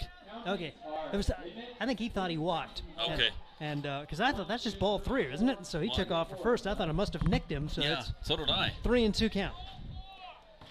It was close to his back, to his numbers. Yeah. And the 3-2 pitch is on the way, and a foul ball. Danny Garcia staying alive, and Danny began a key 4-6-3 twin killing in the top of this inning. Would look like Badlands is going to come right back with some big momentum. First and second, nobody out, but a strikeout and an inning-ending double play. As very large there for the Sodbusters. 3-2 pitch on the way. Swing and a miss. So a good comeback there for Gifford. And a strikeout to begin inning number 6 for the Sodbusters, trailing at 4-3. Well, I already had it in pen, so I had to go over that in I'm pencil the same way. now. I was really hoping for the walk, actually. Right. Yep. Thanks, Gifford. Yep. I'm screwing up my scorebook. Ah, well. Now Blake Burrows, the base is empty and 1 out. He singled his last time up, was erased on a fielder's choice grounder, but the Sodbusters would eventually get 3 before it was all said and done as Blake Burrows. 2 for 2. He's making a good debut. Yeah. Can't do much better than this. Batting 1,000 in his Sodbuster debut, and he fouls this one away. 1 ball, I should say 1 strike on Blake Burrows for the Hastings Sodbusters. Guy who just joined the team out of Texas Rio Grande Valley, the transfer from Kansas State from Weatherford, Texas. Luke Bay's giving him a little mouthful there. That was coming right at Luke. So it's Texans getting after one another. Yeah. No balls, 1 strike, 1 out.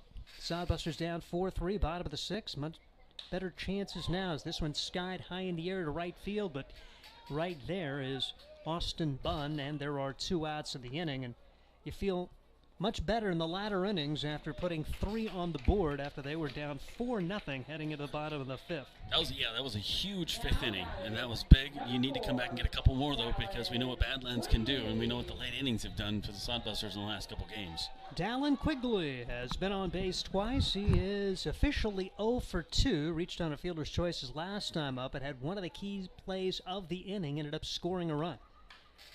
This one off the fist toward the shortstop.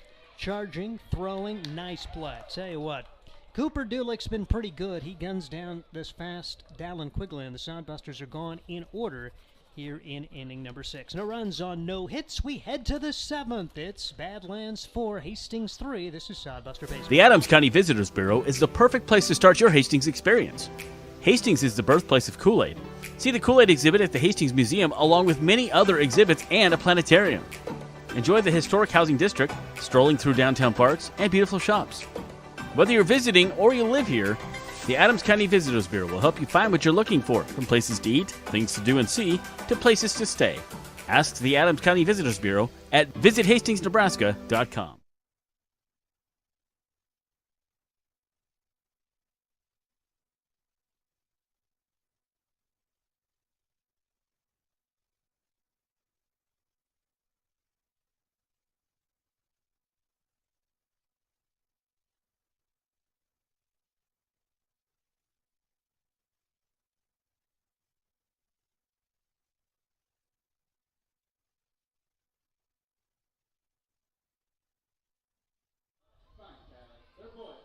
We head to the 7th inning. The Hastings Sodbusters are down 4-3 as the Badlands Big Sticks will have 2, 3, and 4. It'll be Bunn, Cavillo, and Dulick against David Rudgrow out for his 2nd inning of work. Inning 1 was an adventure as he gave up a single and a walk to begin the inning, fell behind, or at least got to an even count to the number 9 hitter and battled to strike him out, then got a 4-6-3 double play on perhaps the best player for Badlands, Carson Lundmark, to end the threat. Sodbusters, however, went quietly in the 6th, and here we go, last 3 innings of this one, as we've seen a lot of very close games here on the home field this year. Sodbusters coming into today 9-6. They've lost their last 2 home games after starting 5-1 at home, and Sodbusters again won't be home again until Monday as Fremont comes to town for a game. First meeting with the Moo this year. They did have their first 3 games rained out to begin the year in Fremont. Here's Austin Bunn. He's 1 for 2. He's been on base 2 times, and he takes strike 1. No balls and 1 strike. He doubled, had an RBI back in the 1st, popped up to the second baseman in the 3rd, walked in the 4th. Fremont is leading at home 3-2 currently in the 5th.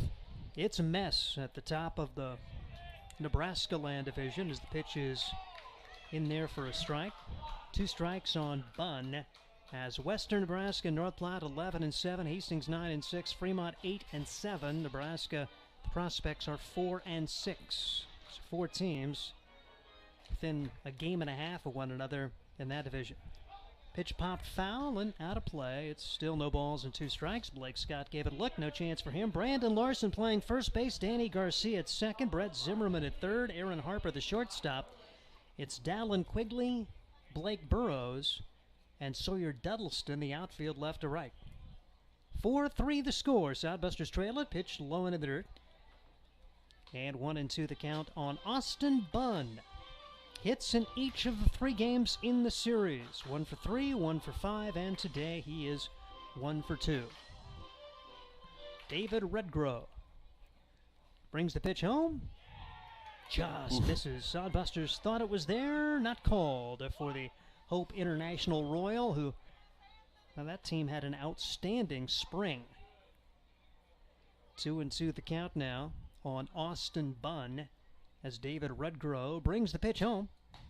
That's called strike 3, and Bunn goes down on strikes to begin inning number 7. Yeah, and Bunn doesn't even dispute that one. He just knew that was a good pitch. Yeah, I'll tell you what, Hope International from Fullerton, California, 34-18 in the spring. They went 24-8 in the GSAC, an NAIA regional qualifier. Wow. His college teammate, of course, is also with the Sodbusters, Matt Segment. First pitch across for strike, no balls, 1 strike to the number 3 hitter, Derek Cavillo. Cavillo had a huge hit back in the 3rd inning, a 2-run single. Overall, he's 1 for 3. He's also lined out to left and popped to 3rd. 0-1 pitch on the way. Pitch fouled away. 2 strikes on David Cavillo. What do you think of those fluorescent green batting gloves? I like them. You need those with Scott's yellow shoes? Yep. I've got your yellow shirt right now? I've got a package handling gloves kind of like that. Oh, do you? Yep. Those are nice. They really clash with the blue FedEx shirt. Well, I'm sure. It's not good, but I kind of like them. I could use those with my camera, though. Yeah. My full-time job. 1-2 the count now on Derek Cavillo, playing first base today for this squad. They had him in the lineup yesterday, went 2 for 5 in that 12-4 come-from-behind winning for the Big Sticks as they clinch the series, winning the first 2 games. Sodbusters trying to rally to get a consolation prize, pick up the 3rd win. That pitch inside, and it went off the end of the bat, the handle of the bat. Derek Cavillo, it's a foul ball, so it remains 1-2. Well, these guys could use the moral victory, and besides just the win here today. 1-2 pitch. Called strike 3. Cavillo not sure about that one. Back-to-back called 3rd strikes for David Rudgrove. His 3rd called strike 3 in less than 2 innings of work as he tries to set him down in order. Cooper Dulick, the shortstop, steps to the plate with Badlands leading Hastings 4-3. Dulick is 0 for 3, which is very rare. He's an extremely good hitter, but they've kept him at bay here tonight. Let's do that again. Cooper Dulick stands in the right-handed box, and really the Sodbusters have done a pretty good job in this series. The pitch is taken upstairs for ball 1 ball and no strikes, as Dulick hitting .321 coming into today, but he's seen that average fall in this series as the pitch is bounced back up the middle, and nice play for the shortstop, but no chance there as the turn, the throw from Aaron Harper, and Cooper Dulick does reach on the infield single. He'd gone only 1 for 9 in the series before that infield hit. There's 1 on and 2 outs. Great effort for Harper. He just turned and threw wildly, if you will. Good job for Larson just to come off the bag and keep it from going into the dugout, and there'll be a runner at first. 2 outs now for Alex Thurston. Yeah, probably one Harper shouldn't have thrown. He didn't have much chance of getting him. It was an odd position. It could have been worse. Yeah, he's playing him clear over to pull almost in the hole between 3rd and short, and he had a long run to try to get back up the middle as the pitch swung on and missed for Alex Thurston, who's 0 for 3 on the day. Thurston has not had a hit, but he's really been solid in the field for this Badlands Big Sticks team over at the hot corner. 4-3 the score. The leader of the division, the Great Plains division, Badlands, pop up, right field. Duddleston makes the call, makes the catch, almost done on the infield on that one, and Badlands turned away. No runs, 1 hit, 1 man left. It's stretch time at Duncan Field. It's Badlands 4, Hastings 3. This is Sodbusters. Nebraska Realty is a homegrown company that is deeply invested in the communities it serves. They are the largest independent real estate brokerage in the state with over 950 agents serving communities all across Nebraska. Nebraska Realty operates on the same principles and values as the people of this state: honesty, hard work, community, and people. They recently opened an office in Hastings and are excited to be part of the community and do their part in helping it thrive. See what Nebraska Realty can do for you at nebraskarealty.com. Life is busy. Between family events, the kids' activities, work, and driving here and there, who has time to wait in the checkout line? The new Sam's Club Scan and Go app lets you scan, pay, and head to the door.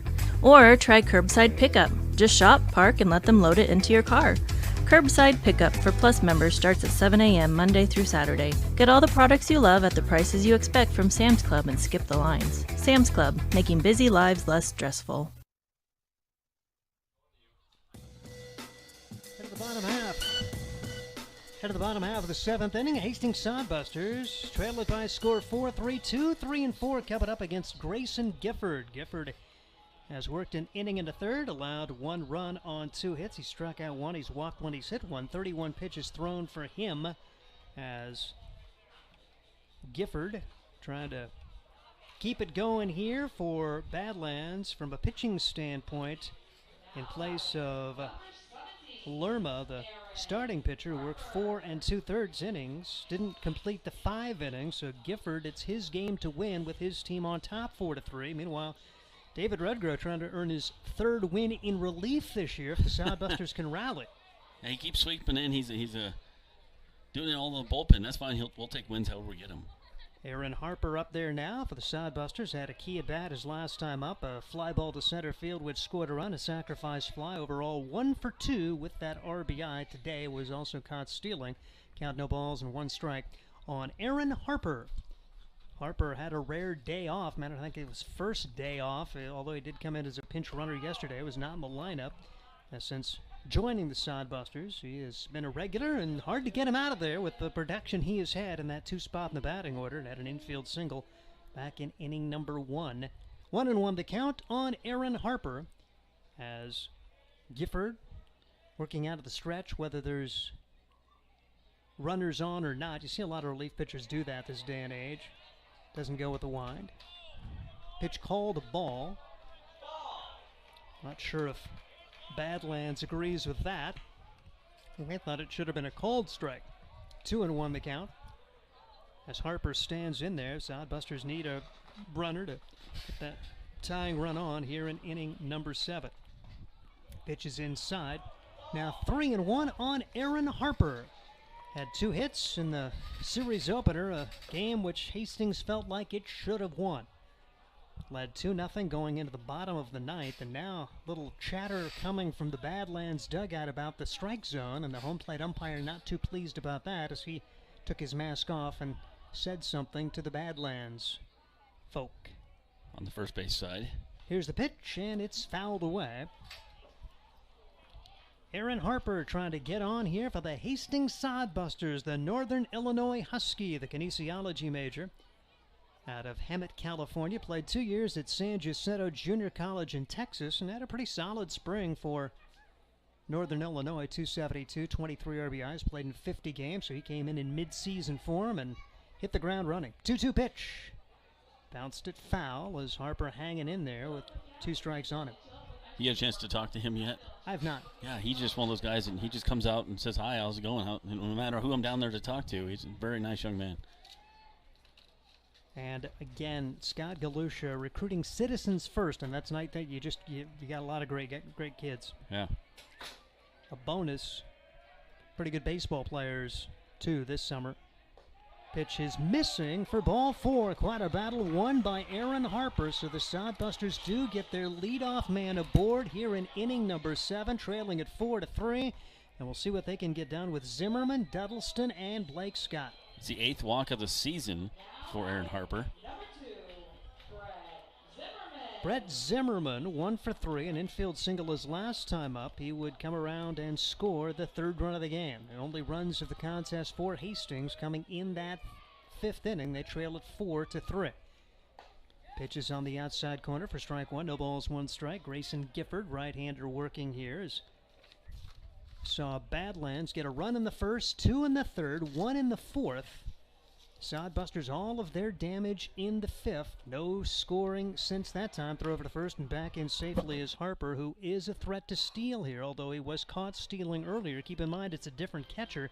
Jaden Gibson lifted for a pinch runner back in inning number 4. And you've got Babcock Brownie at behind the plate now for this squad from Badlands. Harper's got 3 stolen bases this season. 0-1 pitch is taken upstairs. 1 ball and 1 strike as They brought in their second catcher, Ethan Babcock Berry, the Montana State Billings product. He came in to catch defensively after that, and he's also had an at-bat since that time. 1-1 pitch on the way. Looped foul down the left field line, and the count will go to 1 ball and 2 strikes on Brett Zimmerman. Got him excuse me swing there. He didn't want to, but he fouled it off the handle. Brett 0 for 3 in the series opener, but 3 for 3 yesterday.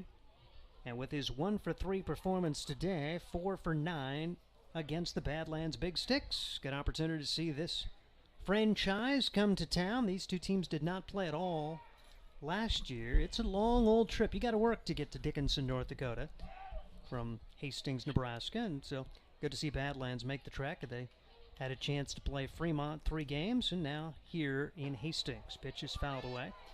Count 1 ball and 2 strikes on Zimmerman. You said you've been there, right? Yes. Yeah. Yeah, that's so you would know. How long? What did you think? Like 15-hour drive? Or? No, I think it's, gosh darn it. Because when I went, believe it or not, I flew out of Kearney, and I want to say, well, we'll just look it up, because you've got a computer right at your disposal, so let's check it out. I want to say 8, but I could be wrong. 1-2 pitch, and this one is looped down the left field line, or at the left fielder more accurately, is going back and making a nice grab as Cade Ottenson, as he was able to grab that. Ostenson getting that one.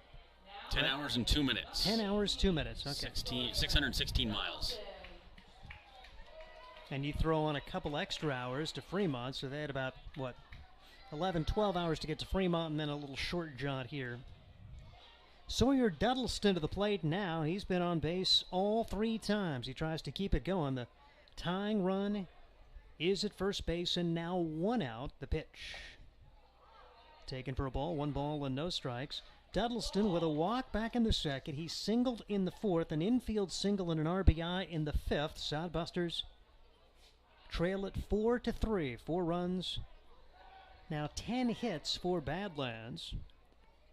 3 runs, 8 hits for Hastings. No official errors in the game, according to our official statistician, Andy Chase. Want to know the count now on Sawyer Donaldson. The wind, the delivery. Donaldson drills this to left field, carrying well, and this one is going to be foul. Oh, man, collective exhale. That would have been huge. Came off the bat. I didn't think the left fielder was going to get there. I didn't think it was that far foul, but Donaldson really got around on Grayson Gifford that time. Yeah, Ostenson got over there pretty quick. I mean, he did what he could to go over there pretty quickly. He was playing more towards left center. Cade Ostenson out there in left field. It's the right-handed pitcher, Grayson Gifford, looking to get out of a situation here in the 7th. The runner at first, 1 out. Pitch way low outside, and it's all the way back to the backstop. There's a wild pitch, so now a runner in scoring position with only 1 man out, and any single likely would get Harper home. 2-1, the count on Sawyer Donaldson, but Blake Scott on deck here. Sodbusters down 4-3. 8 outs with which to work here against the Badlands Big Sticks. Be cool to get a couple of runs and have no drama in the final couple of innings and just, close things out with a 1-2-3 ninth. Wouldn't that be neat? We haven't called a walk-off win in a while. You got that too, but I'd be okay with scoring here or scoring in the 8th and winning it in the top of the 9th. Either way. Not have to worry about a bottom of the 9th. An equal opportunity. 2-1 pitch, big swing, no contact. At 1 up in the eyes of Sawyer Donaldson. 2-2 the count on Sawyer's. Been swinging a hot bat this summer for the Hastings Sodbusters. As Donaldson best among the regulars at .467 coming into today. And like I say, he hasn't hurt that at all with a pair of hits. And 3 walk-offs in a row. Haven't called any since. Gets you spoiled, doesn't it? Yeah. 2-2 the count. Runner in scoring position. 1 out. Settle for a tying hit right here from Sawyer Donaldson. Pitch outside. Now it's 3-2. So a good effort here from Donaldson to get it back to even against Grayson Gifford. Good at bat here for Donaldson. Look for something to hit. So you got a big gap in right center. They're playing very shallow in right, so you'd have a better chance in left center. 3-2 the counts. Runner in scoring position, that's Aaron Harper. Still only one man out, bottom of the 7th as Gifford winds. Set, delivers, hit back up the middle, base hit. Harper had to wait. We'll see if they send him. He is going to try to score. Here comes the throw, cut off. RBI single for Sawyer Donaldson. New ball game, 4-4, bottom of the 7th. Third hit of the day for Diddleson. Diddleson is just, and my interviewing him didn't jinx him at all. Maybe it helped him. I don't know. I'm going to take credit for that. Either way, that was awesome. And they cut off the throw. Didn't have a chance of getting Harper home. Second RBI of the day for Sawyer Donaldson, and now Blake Scott tries to keep it going as the Sodbusters have come back from a 4-run deficit to tie. Now the lead run at first, still only one man out for the Hastings Sodbusters as we are all square at 4. Didn't you say something about scoring this inning? Yeah, let's get a couple. And here's a hard shot, left center field gap. Nobody's going to get that one. That is going to go all the way to the fence. Hitting the bag at second, Blake Scott trying for 3. Here comes the throw. Safe at third. It's an RBI triple for Blake Scott. And the Hastings Sodbusters have the lead for the first time today. My favorite part of the whole thing, besides the lead runner, is as he slid, he landed on his keister, and then he waved at the dugout while keeping his hand on base. My favorite part.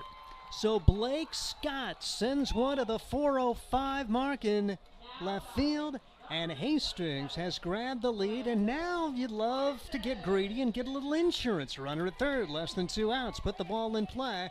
Now you've got Badlands playing the infield in, so Brandon Larson just becomes a better hitter here. Maybe he can punch one through and bring home another run right here. 2 have scored. Hastings has the lead for the first time today at 5-4. Pitch right across for strike 1, no balls, 1 strike. Larson worked a bases-loaded walk the last time for an RBI. He's been on base all 3 times, a single, a fielder's choice grounder, and a walk. Officially 1 for 2 on the day for Brandon Larson. I'd say if he gets on, you're probably going to run for him. You've got Tegan Tamia, somebody like that to come in. You've got plenty of speed on the bench with Gertis. Runner at third, 1 out, pitch across for strike 2, so Larson going to have to battle here. So back-to-back RBI hits, Sawyer Donaldson with a single, then Donaldson motoring around to score on the RBI triple from Chicklet, Blake Scott. Nice. 0-2 the count. Here's the pitch. Here's a well-hit ball to left field, fading back, making the grab. That is going to be Austinson, but that is deep enough to score the run. Fundamental baseball right there as Larson flies one to left.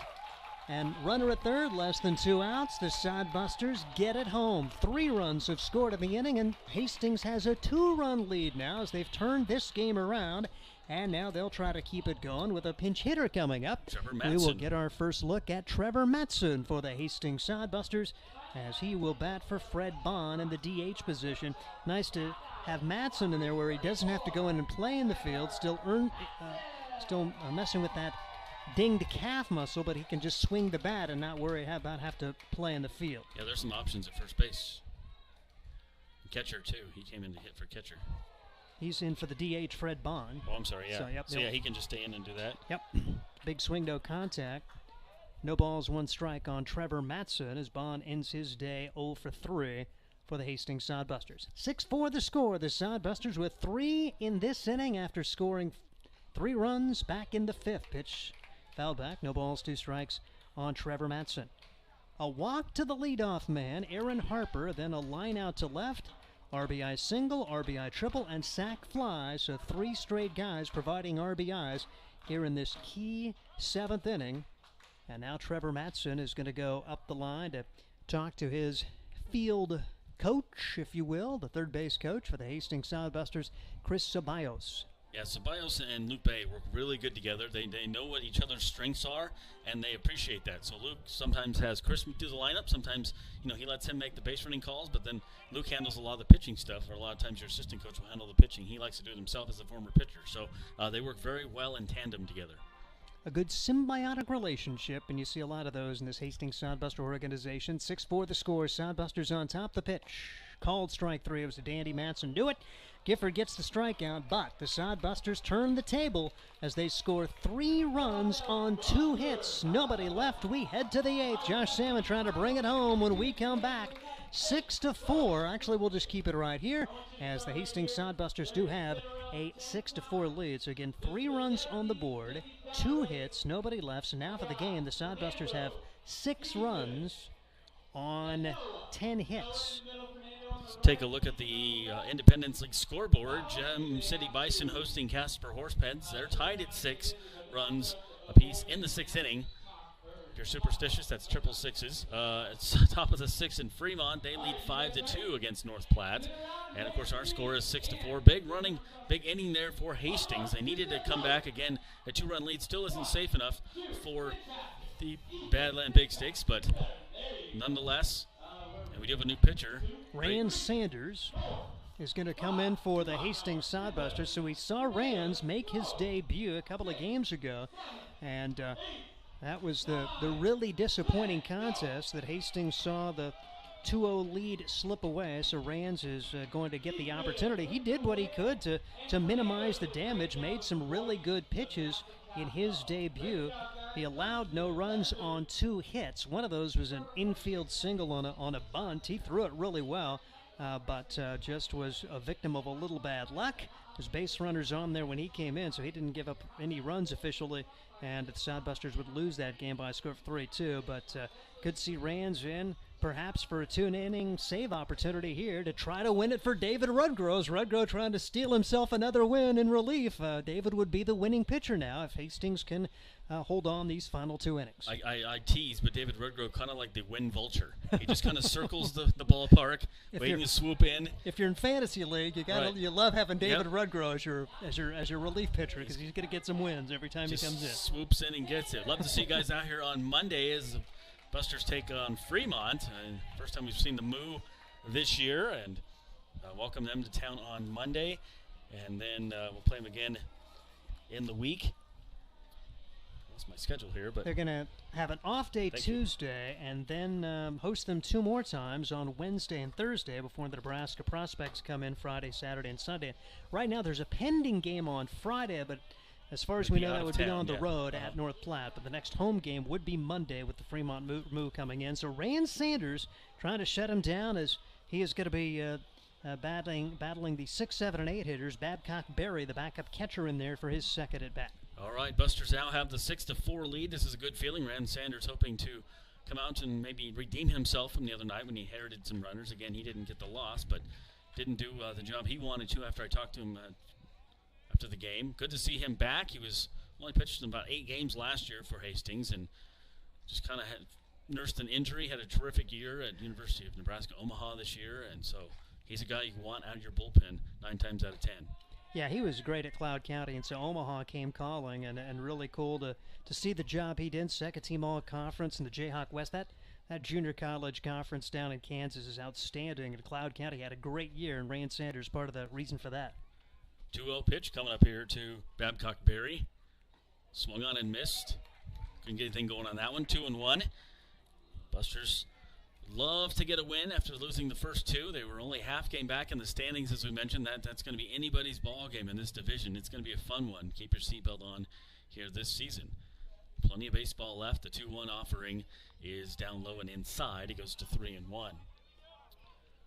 So Busters will have at least a couple days off after this, and we'll be back here for you guys on Monday. Nonetheless, even if they play a game on the road, we'll be back here on Monday. The 3-1 and ball 4. Always a chance for you guys to catch the Sodbuster games on the road on our opponents' YouTube channels. You can watch them as well. Their broadcast, they're happy to do that. We're happy to help them, the ones that don't send broadcasters. Yeah, it's really, it works out great to have that option. I mean, of course, you love to make the road trips, and if you have a chance to go to Fremont, not too far away, North Platte, not a real long road trip. Maybe you want to get out and go see a real cool ballpark out in Gehring when they play the Western Nebraska Pioneers. But if you can't, you can certainly follow them with their respective broadcasts. Kobe Krenz comes up. Strike 1 to Krenz. He is 1 of 2. with a walk tonight. Struck out looking back in the second and bunted his way on in the fourth. So Rudgrove in line for the order, the wind vulture as we call him. Runner on first, leading off there. Babcock Berry, the catcher, not a big stealing base threat, but Busters had two huge innings, 3 in the 5th, 3 in the 7th. And you know a 2-run lead is never safe against a team like the Badland Big Sticks. High potent offense. 18 hits in this game between the two teams, 9 apiece. Here is the 1-1 from Rand Sanders. Inside, but called a strike. So 1 ball and 2 strikes. Busters with 6 runs on 9 hits and no errors. Badland Big Sticks 4 runs on 9 hits and 1 error. The 1-2 coming up.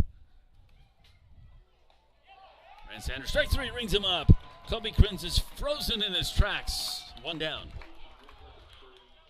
Good job for Rands to come back, and really big to not let him advance the runner, too. So walk and a strikeout for Rands. Love to see him get the 8 and 9 hitters and not have to get back to the top of the order here in the 8th. Rand Sanders familiar with the strikeout. Struck out 9 this year at UNO in 29 innings pitched. I have 9. It was more than that, wasn't it? I think it was more than that. That's your exhaustive research.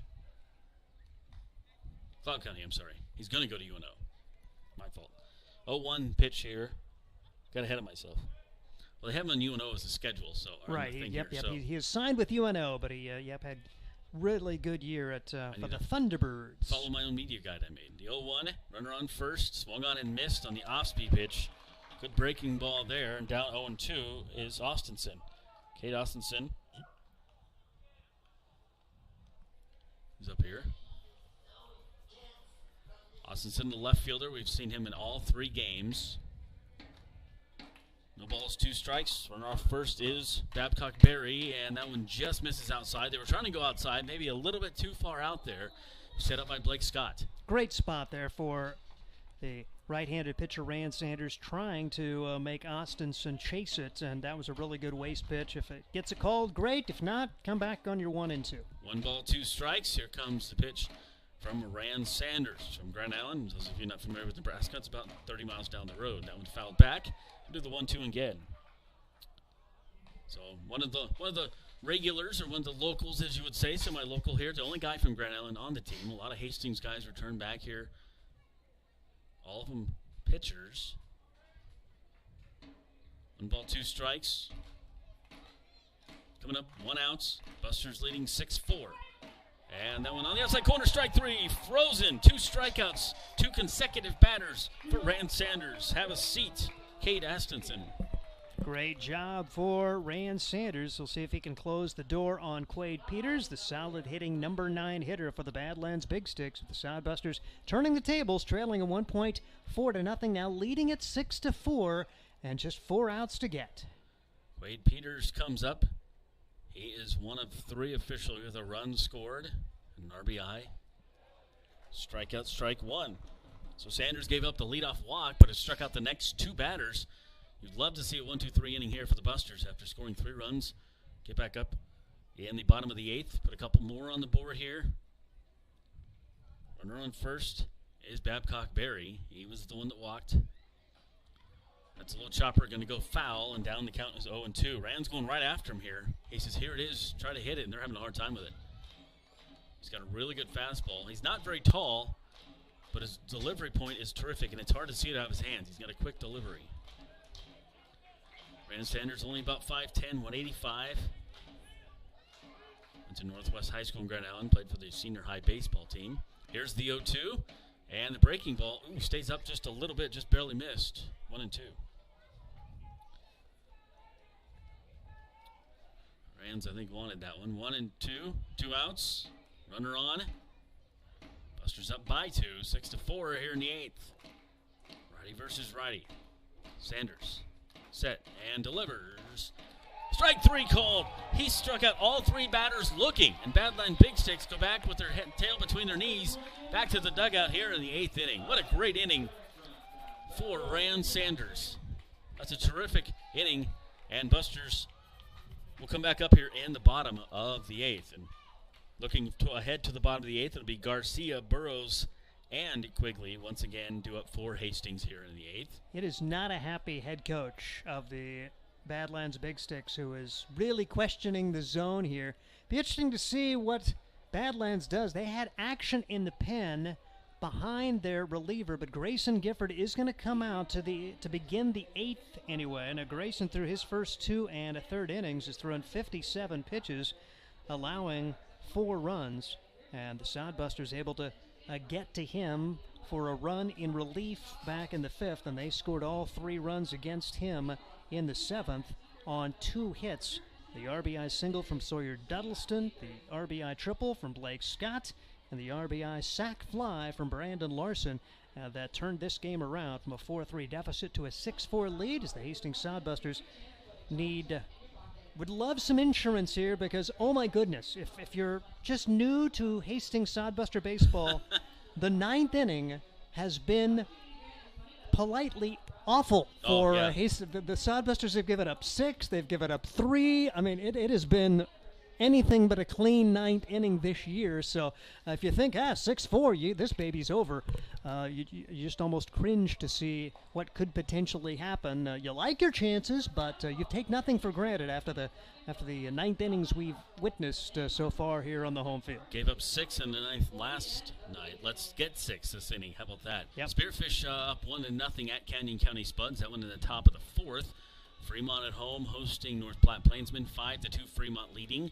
And Casper Horseheads on the road at Gym City, one of the new teams out there. And Casper leading that one 7-6 in the 7th inning. So again, the official box score right now, according to our statistician Andy Chase, 6 runs, 10 hits for the Hastings Sodbusters, 4 runs, 10 hits for the Badlands Big Sticks. No errors have been rewarded or charged, if you will, by our official statistician. So scoreboard a little different than our official stat man. We'll go with Andy here as we head to the bottom of the 8th, 8, 9, and 1. And once again, here's Josh Salmon. All right, thank you for watching. By the way, Steve Stein is to my left. I'm Josh Salmon. Caden Kirkhack running our cameras. It is Garcia up here, and Danny Garcia was part of the big force in that 5th inning, getting things going by leading off with a single. He takes strike 1 here from Gifford. Grayson Gifford in relief once again here on his 3rd inning of work. Busters up 6-4. Would love to tack on another 2 or 3 to go into the 9th. As we know, 9th, as you just talked about, has been cursed. It's been tough. Busters have had a tough 9th, and 2 runs is not safe against Badlands. 1-2 down on the count here is Garcia. Playing second base tonight. They can use him as a pitcher as well, and there might be some late inning situations later in the year where they use him. That one flat to center field should be an easy play. One-handed catch out there for Peters, and there's one down. So Garcia can pitch and play in the field. Happy to have him on board. Brings up Blake Burrows, making his name for him here at Hastings. Burrows is 2 for 3, a bunt, a single back in the 5th, and a fly out to right field. I really want to see a gapper. Scott talked about his speed, said he's perhaps fastest guy on the team, and we got some really fast jackrabbit-type guys on the team. I want to see him just open it up. Let's get a big gapper here, something down the line maybe. Pitch coming up from Grayson Gifford is outside for ball 1. You've got guys like Tyson Gertis and Garrett Kennedy and Dallin Quigley and even Aaron Harper, Sawyer Donaldson that can run, and then you say that this guy is perhaps the fastest on the team. That tells you something. Here's the 1-0. Blake Burrows swung on and missed. Fastball, had a hard time on that one. And with all that speed, who leads the team in triples? Blake Scott got his 4th of the year in that huge 7th inning. That's the way it goes sometimes. Yeah. The catcher. Has nothing to do with the speed sometimes. 1 ball, 1 strike. That one way outside is Grayson Gifford having a hard time with the strike zone here this inning. The catcher with the gapper. Catcher with the gapper. There we go. That was a big one back in the 5th. Here we are in the 8th. Busters up 6-4. There is 1 out. Blake Burrows, one of the newest Sodbusters, at the dish. Fouls that one off 3rd base side. 2 balls, 2 strikes. Busters will take a couple days off, perhaps play a game this weekend. They're still trying to figure that out, but next home game definitely will be Monday Have to see out here. 6:35 will be first pitch against Fremont. First time we've seen them this year. 2 balls, 2 strikes. Pitch coming up, and that one well outside. Slipped out of his hand, 3-2. Happy Father's Day early to a lot of people. So that's coming up as well. Particularly the fathers. Yeah. And grandfathers. Yeah. I think it's the 19th. I don't remember what day it is. Yes. It's my birthday as well. Oh, there you go. Mm-hmm. Steve's going to be 29. 3 balls, 2 strikes. That one back up the middle. There's another hit. 3rd hit of the night for Blake Burrows. How about this guy? Welcome to Hastings. What happened in the 6th, Blake? You flew out that inning. He's only 3 for 4. He had to show he was human. Yeah, that's what good. it was. Great to have him on board. And yeah, who do you play in the outfield with with the group they've got? So many options. Yeah, there is. It's going to be a fun battle for playing time. There is going to be a pitching change here coming for the Badlands Big Sticks. They had somebody warming earlier, and so we'll try to catch a number on him. But the single from Blake Burrows, what a welcome to him, to the Hastings Sodbusters, the transfer from Kansas State now at University of Texas, Rio Grande Valley. And all he's done is go 3 for 4, batting in the number 9 spot. And it was interesting to hear Scott Galusha make reference to him, and maybe you talked about it too. He built a little like Casey Burnham, and he's kind of hitting like Casey Burnham here to begin his Hastings Sodbuster career. Yeah, speaking of which, I'm anxious to see Casey go to University of Nebraska next year. It'll be fun to see him back in Cornhusker State. I believe we got Daniel Rivera coming in here. Rivera, 6'1", 220 from Concordia, Nebraska. And Seward there is where he goes to school. He's from New York, Poughkeepsie, New York. So we'll bring in another reliever. And Daniel Rivera will be making his 7th appearance already in 10 2/3 innings. He's allowed 3 runs on 3 hits, 2 of those earned. He has struck out 13, but he has walked 11. So a big strikeout guy, but he walks over 1 an inning. But his ERA just 1.68, so he's been able to overcome those walks and get out. So it'll be fascinating to see how he does, and looks like he can bring it.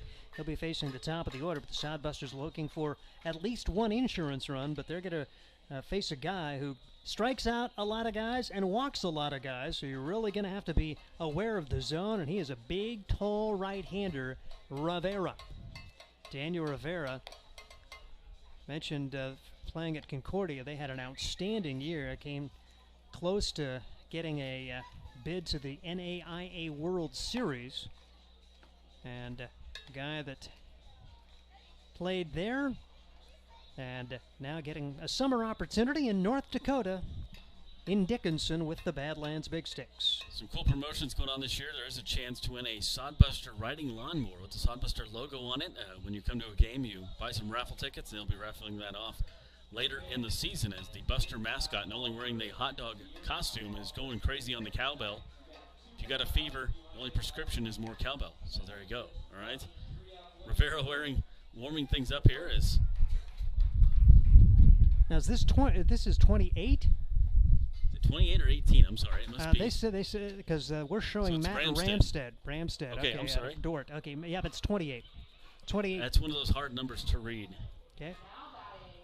So instead, it's going to be Matt Ramstead, 6'5", 225-pounder out of Dort. So same conference, Great Plains Athletic, from Highlands Ranch, Colorado, and a big dude regardless. Yep, enemy of Concordia, if you will. Dallin Quigley comes up, and he calls a timeout. So my fault on that one. The one looked like a 2 to me. 1s and 2s are hard. I know. Numbers are hard. And then you try to get to 3 and 4, And you're having the birthday. I'm the one getting older up here. That one in the dirt. Good job holding on to it by Babcock Berry, the catcher. And that's why I have my binoculars right here. We'll put those between us, so that way we can double-check that, Anybody who makes uniforms, please make legible numbers. What was the team? Oh, the first night we saw these guys with the red, white, and blue. The red, white, and blue numbers. Yeah, numbers. Yeah, those these were are actually a lot easier to read. Ramstead, by the way, making his 3rd appearance in 2 innings, no runs, 1 hit, no strikeouts, 2 walks, an ERA of 0.00. So Blake Burrows stands on first with the third hit of the night for himself. Busters up 6-4 here. Bottom of the eighth. Like to get some insurance runs. Let's see if they send Burrows at some point in this sequence. You mentioned they said he was faster than those other guys. Fakes it, doesn't go. Strike one. And so, fascinating. I'm looking forward to them turning him loose. If, like I said, if he's faster than the rest of the outfielders, oh my goodness. Want to see what he's capable of. Yep. We might find out here on the 2-1 pitch. So, Ramstead. Pitch right down Main Street and strike two. Good thing he didn't go. That would have been a tough one to steal on. So Dallin Quigley, he's still looking for his first hit. He's been on base a couple times tonight. Hit by a pitch. Fielder's choice. He finds ways to get on. The average has dipped a little bit, but he's still hitting .316 as Dallin Quigley. Doing a good job for the Sodbusters. Happy to have him on here, and he is one of those very fast guys. Here is the 2-2.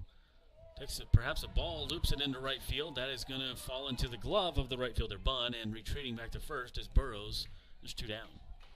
And now you really think maybe Burrows will go to try to get in scoring position with Aaron Harper at the plate. Harper has knocked in one. He's scored one. He's been on base a couple of times. Aaron's had some big hits this year, but you'd love to find a way to get Burrows in scoring position for Harper, and we'll see if get the green light here with Ramstead on the mound. So Harper takes a deep breath. Aaron Harper batting a measly .391. I'm kidding. That's terrific. He's done a good job. He's batting .391. You got Zimmerman batting .400. Duddleston batting .515. Runner does go, and sliding into second base. Nice job. First stolen base is a Sodbuster there for Blake Burrows. So Welcome to Hastings, Blake. I tell you what a day. 3 for 4.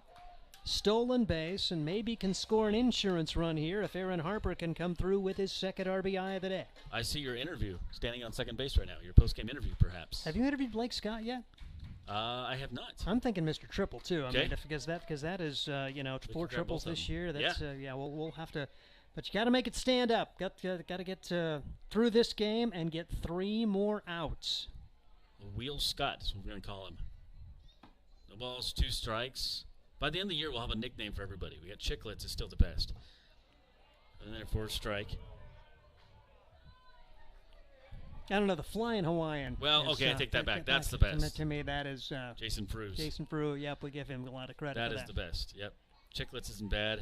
I learned today that Nick Jones' nickname is Ice Cream. I'm not sure why, but the guys were all calling him Ice Cream. 1 ball, 1 strike. We still have T-Dog, which I haven't used in a while. He got hurt pretty much after you used that.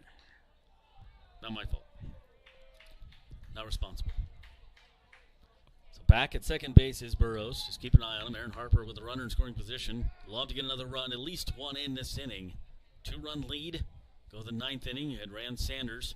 It's one of those things, too, where you don't want him sitting too long. But then again, you want to get some runs. Rands will gladly take a little rest if it means putting more on the board. Out in the dirt. Nice job by Babcock Berry to stop that one. And old school here for their right-hander. You've seen Ramstead throw it so hard. He's lost his hat twice. Wow. You usually don't see guys at this level lose their hat, but he's seen it had his hat fly off a couple of times. It happened 3 times yesterday. You missed it. Huh. And, yeah, at least 3 times, twice to 1 pitcher in consecutive pitches. That I remember. 2 balls, 1 strike, 2 outs. Strike 2. 2's all across the board now to Aaron Harper. Yeah, I can't remember who it was yesterday. One of the pitchers was throwing, and twice he knocked his cap off with his arm. It wasn't even windy yesterday. We did see hats flying Monday, but that was 45-mile-an-hour winds. 2 balls, 2 strikes, 2 outs. Busters up by 2. Runner on second. Aaron Harper at the dish, trying to add some more. Burrows dancing around at second base. Fouled off. Good piece of hitting. Staying alive there for Harper. Didn't get the swing he wanted, but he did keep it alive. So Aaron Harper. Talked about this guy. He had a walk-off, or he had some big hits back in the last series. He was Mr. Captain Clutch, as I started calling him. Chance for him to get an extra RBI here for the Busters. Ramstead checks his runner at second. Burrows doing a little dance. That one hit deep to left center field. Left fielder's out there, does track it down, almost loses it in the lights. That's a good play by Austinson. Almost lost in the lights, but Busters leave 1 on board. So no runs and 1 hit, no errors, 1 left on. We're going to the 9th inning. Sodbusters up 6-4, Sodbuster Baseball. Sponsored by many different sponsors. We want to thank you guys. Allo Communications, Pepsi Cola of Hastings, Visit Nebraska. Adams County Visitors Bureau, I should say. We also want to say thank you to the Nebraska Lottery.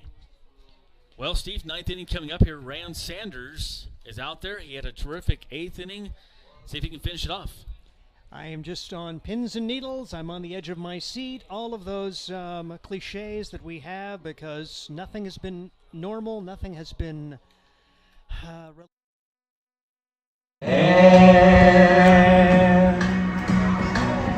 touching hand, reaching out, touching me, touch.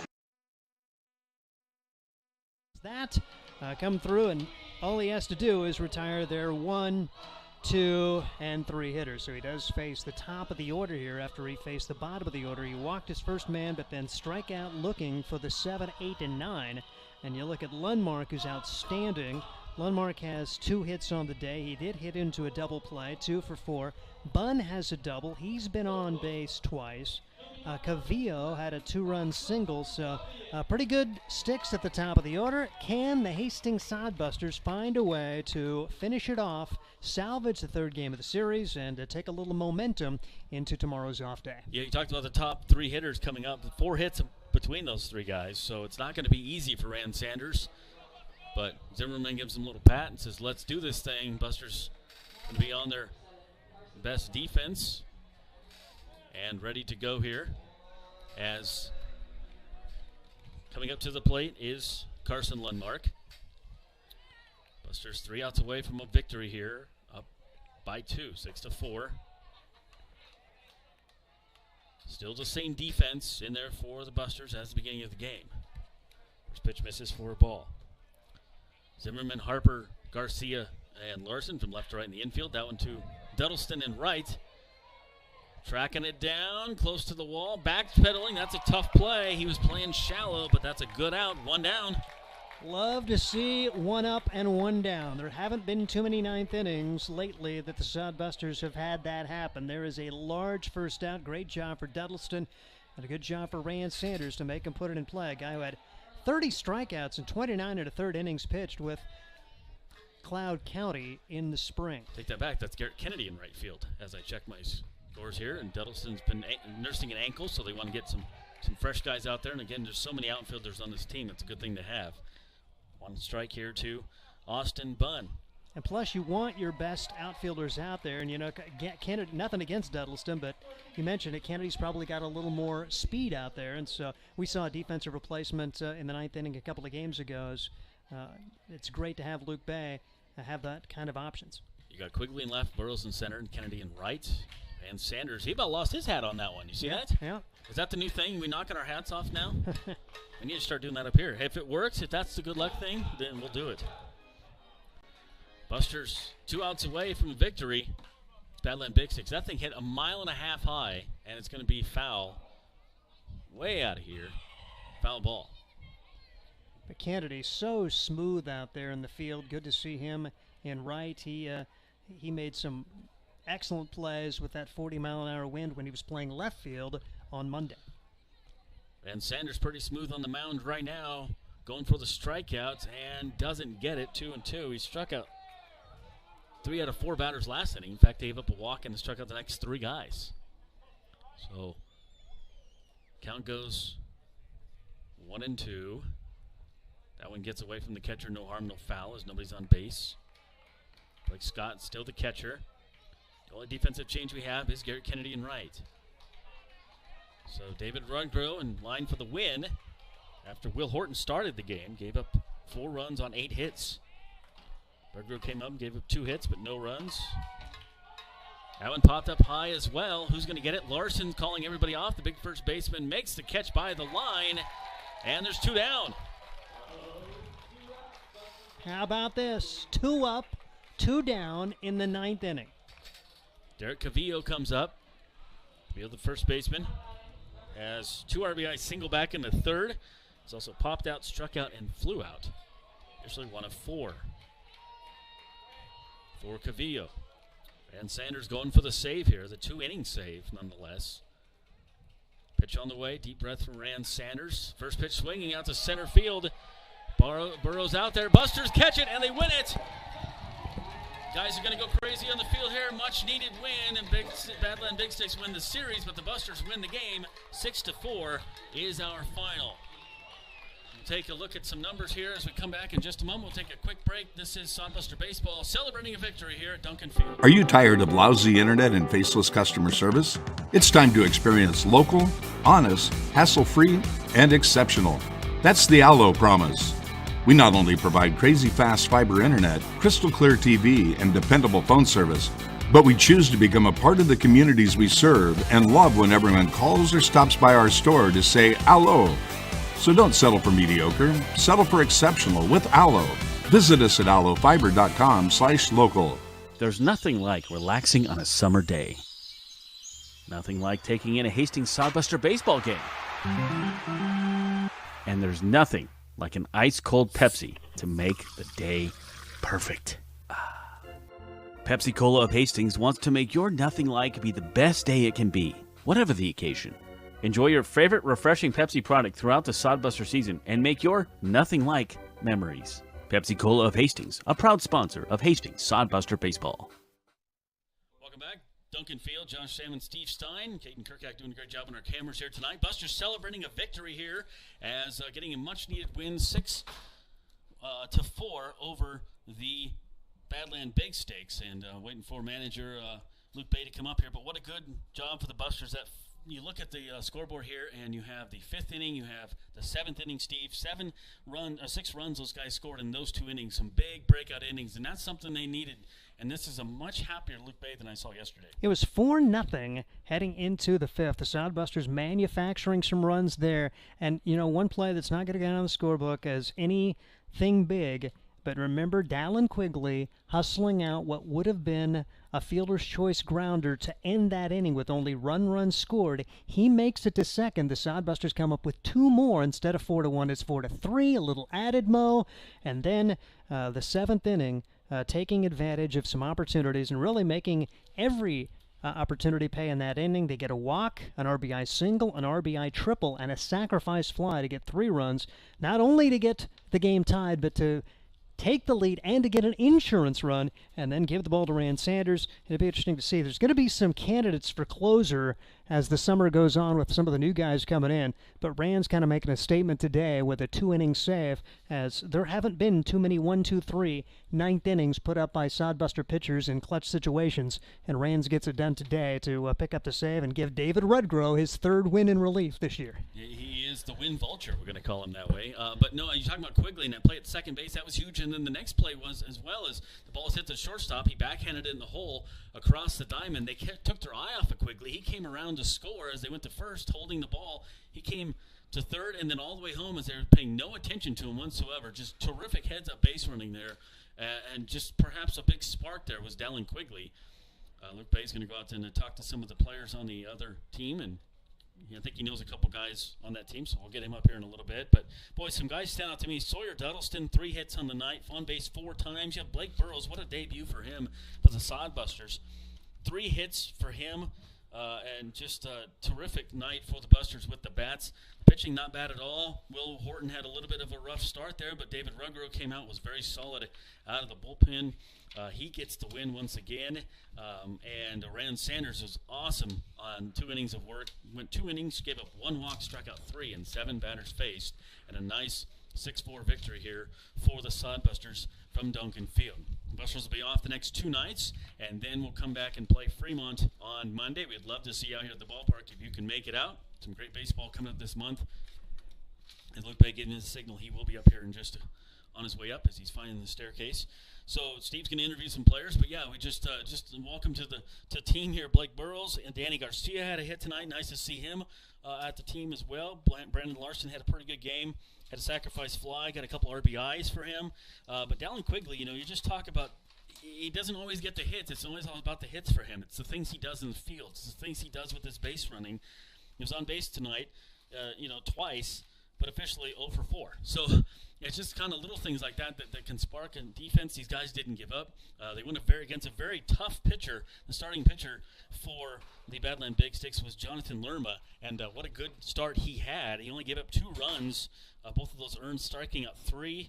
And then you had Griffin, who will get the loss on this one, and Matt Ramstad came in after that. But Busters had a 6-4, 2 big innings there in the 5th and the 7th innings for the Hastings Sodbusters, and it'll be a smile on Luke Bay's face, a much-needed win for the guys, just a morale win, if nothing else, to go into the weekend, a couple days off, not the weekend, but the 2 days off for them to have the W and to have this win against a very tough team, the Badland Big Sticks.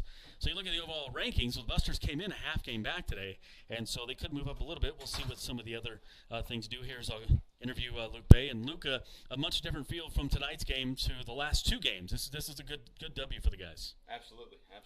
We I challenged the boys today to come out and play with enthusiasm and joy and passion to be at the field, and they answered, and it's pretty easy to draw a direct correlation to how the game goes based on the energy level in our dugout tonight, which was phenomenal.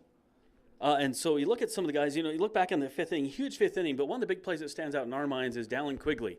It's a fielder's choice. Some guys would just kind of stop running. He runs it out, slides, and makes it to second, and then the next batter, or 2 batters later, they're paying attention to the play over at first. He comes around third all the way to score, not paying any attention to him at all. He's 0 for 4, but the guy gets on base, and he makes things happen. Absolutely. That's the style we play with. It's an attitude when we run hard every time, no matter what the results of the at-bat is. You go hard and you put pressure on the defense to make a play and play catch, and you play with a high motor all night long, and that's what he did. Sawyer Donaldson on base 4 times tonight, 3 hits. Blake Burrows making his Hastings debut. Welcome to Hastings. This guy on base 3 times. Danny Garcia was on base. You had Brandon Larson had a couple RBIs tonight. Just up and down the lineup, the guys doing pretty good, and maybe some different guys tonight, not just the Harpers and the Zimmermans. Some other guys contributing as well, and that's a great thing to see. Absolutely. We have a very deep lineup, and a lot of guys contributed tonight to this win, and it was nice to see some of our younger guys get going a little bit and contribute and play with confidence and play with fire and play to win. David Rugdro, once again, another win out of the bullpen. We're kind of joking, calling him the win vulture. He kind of circles around, comes around, gets his wins out of the bullpen, but he's been solid all year for you. And then Rand Sanders coming in and just closing out. Those guys did awesome out of the bullpen. Absolutely. I think we have a tremendous bullpen. And when we get a lead late and we go to those guys, it's really to our advantage. You have a lot of outfielders now with Burrows adding into the mix there, and it's a good thing to have. You have so much speed and so much solid defense out there, and not to take anything away from the infielders. You have Garcia now as well, and then you've got Tamia that you can always throw in anywhere, and Zimmerman pretty much anywhere. So you have a lot of tools to use, and as a manager, that's a huge thing to have. Your tool belt is like weighing down your pants here.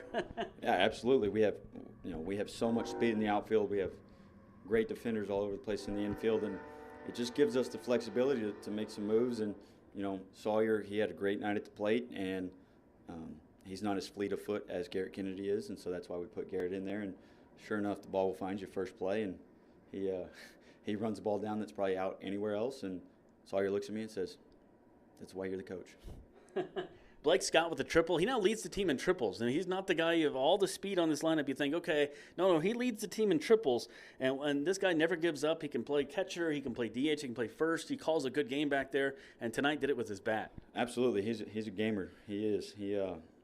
I love the kid. He works his tail off, and as a left-handed hitter, you're probably getting shaded a little more to pull side, and I think that's probably why he leads the team in triples, because he's really good at going left center.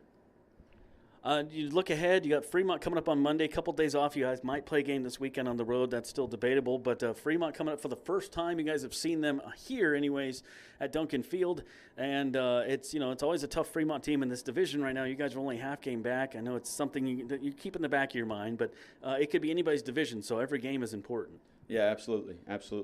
Fremont's going to be a really good team, and we're excited to get them in here and compete against them, but when it comes to the standings and stuff, we're not worried about that. We're focused on playing the best brand of baseball we can, and to me, when we do that, we can compete with anybody. I only count 7 runners left on base tonight, which is one of the lower ones you've had for this series. That's been a continued issue, but the Busters did get clutch hits tonight. They got them when they needed them, and so you kind of look past that kind of thing. Yes, it's more opportunities, but that's something they did a little bit better tonight, getting the clutch hit. Yeah, absolutely. Absolutely. It's just staying within yourself and not trying to be too big and just hunting barrels, and that's what they did. And, we finally hit like 20. We had 20 barrels at Western Nebraska, and they didn't fall, and it's nice to finally get some to fall. All right, Manager Luke Bay, thanks for your time. Appreciate it. Absolutely. All right, enjoy the couple days off when Busters be back on Monday. Once again, Busters win tonight 6-4 over the Badland Big Sticks. For Caden Kirkak, for Steve Stein, this is Josh Salmon signing off here from Duncan Field. We appreciate everybody's listening and watching, and we'll catch you back here on Monday.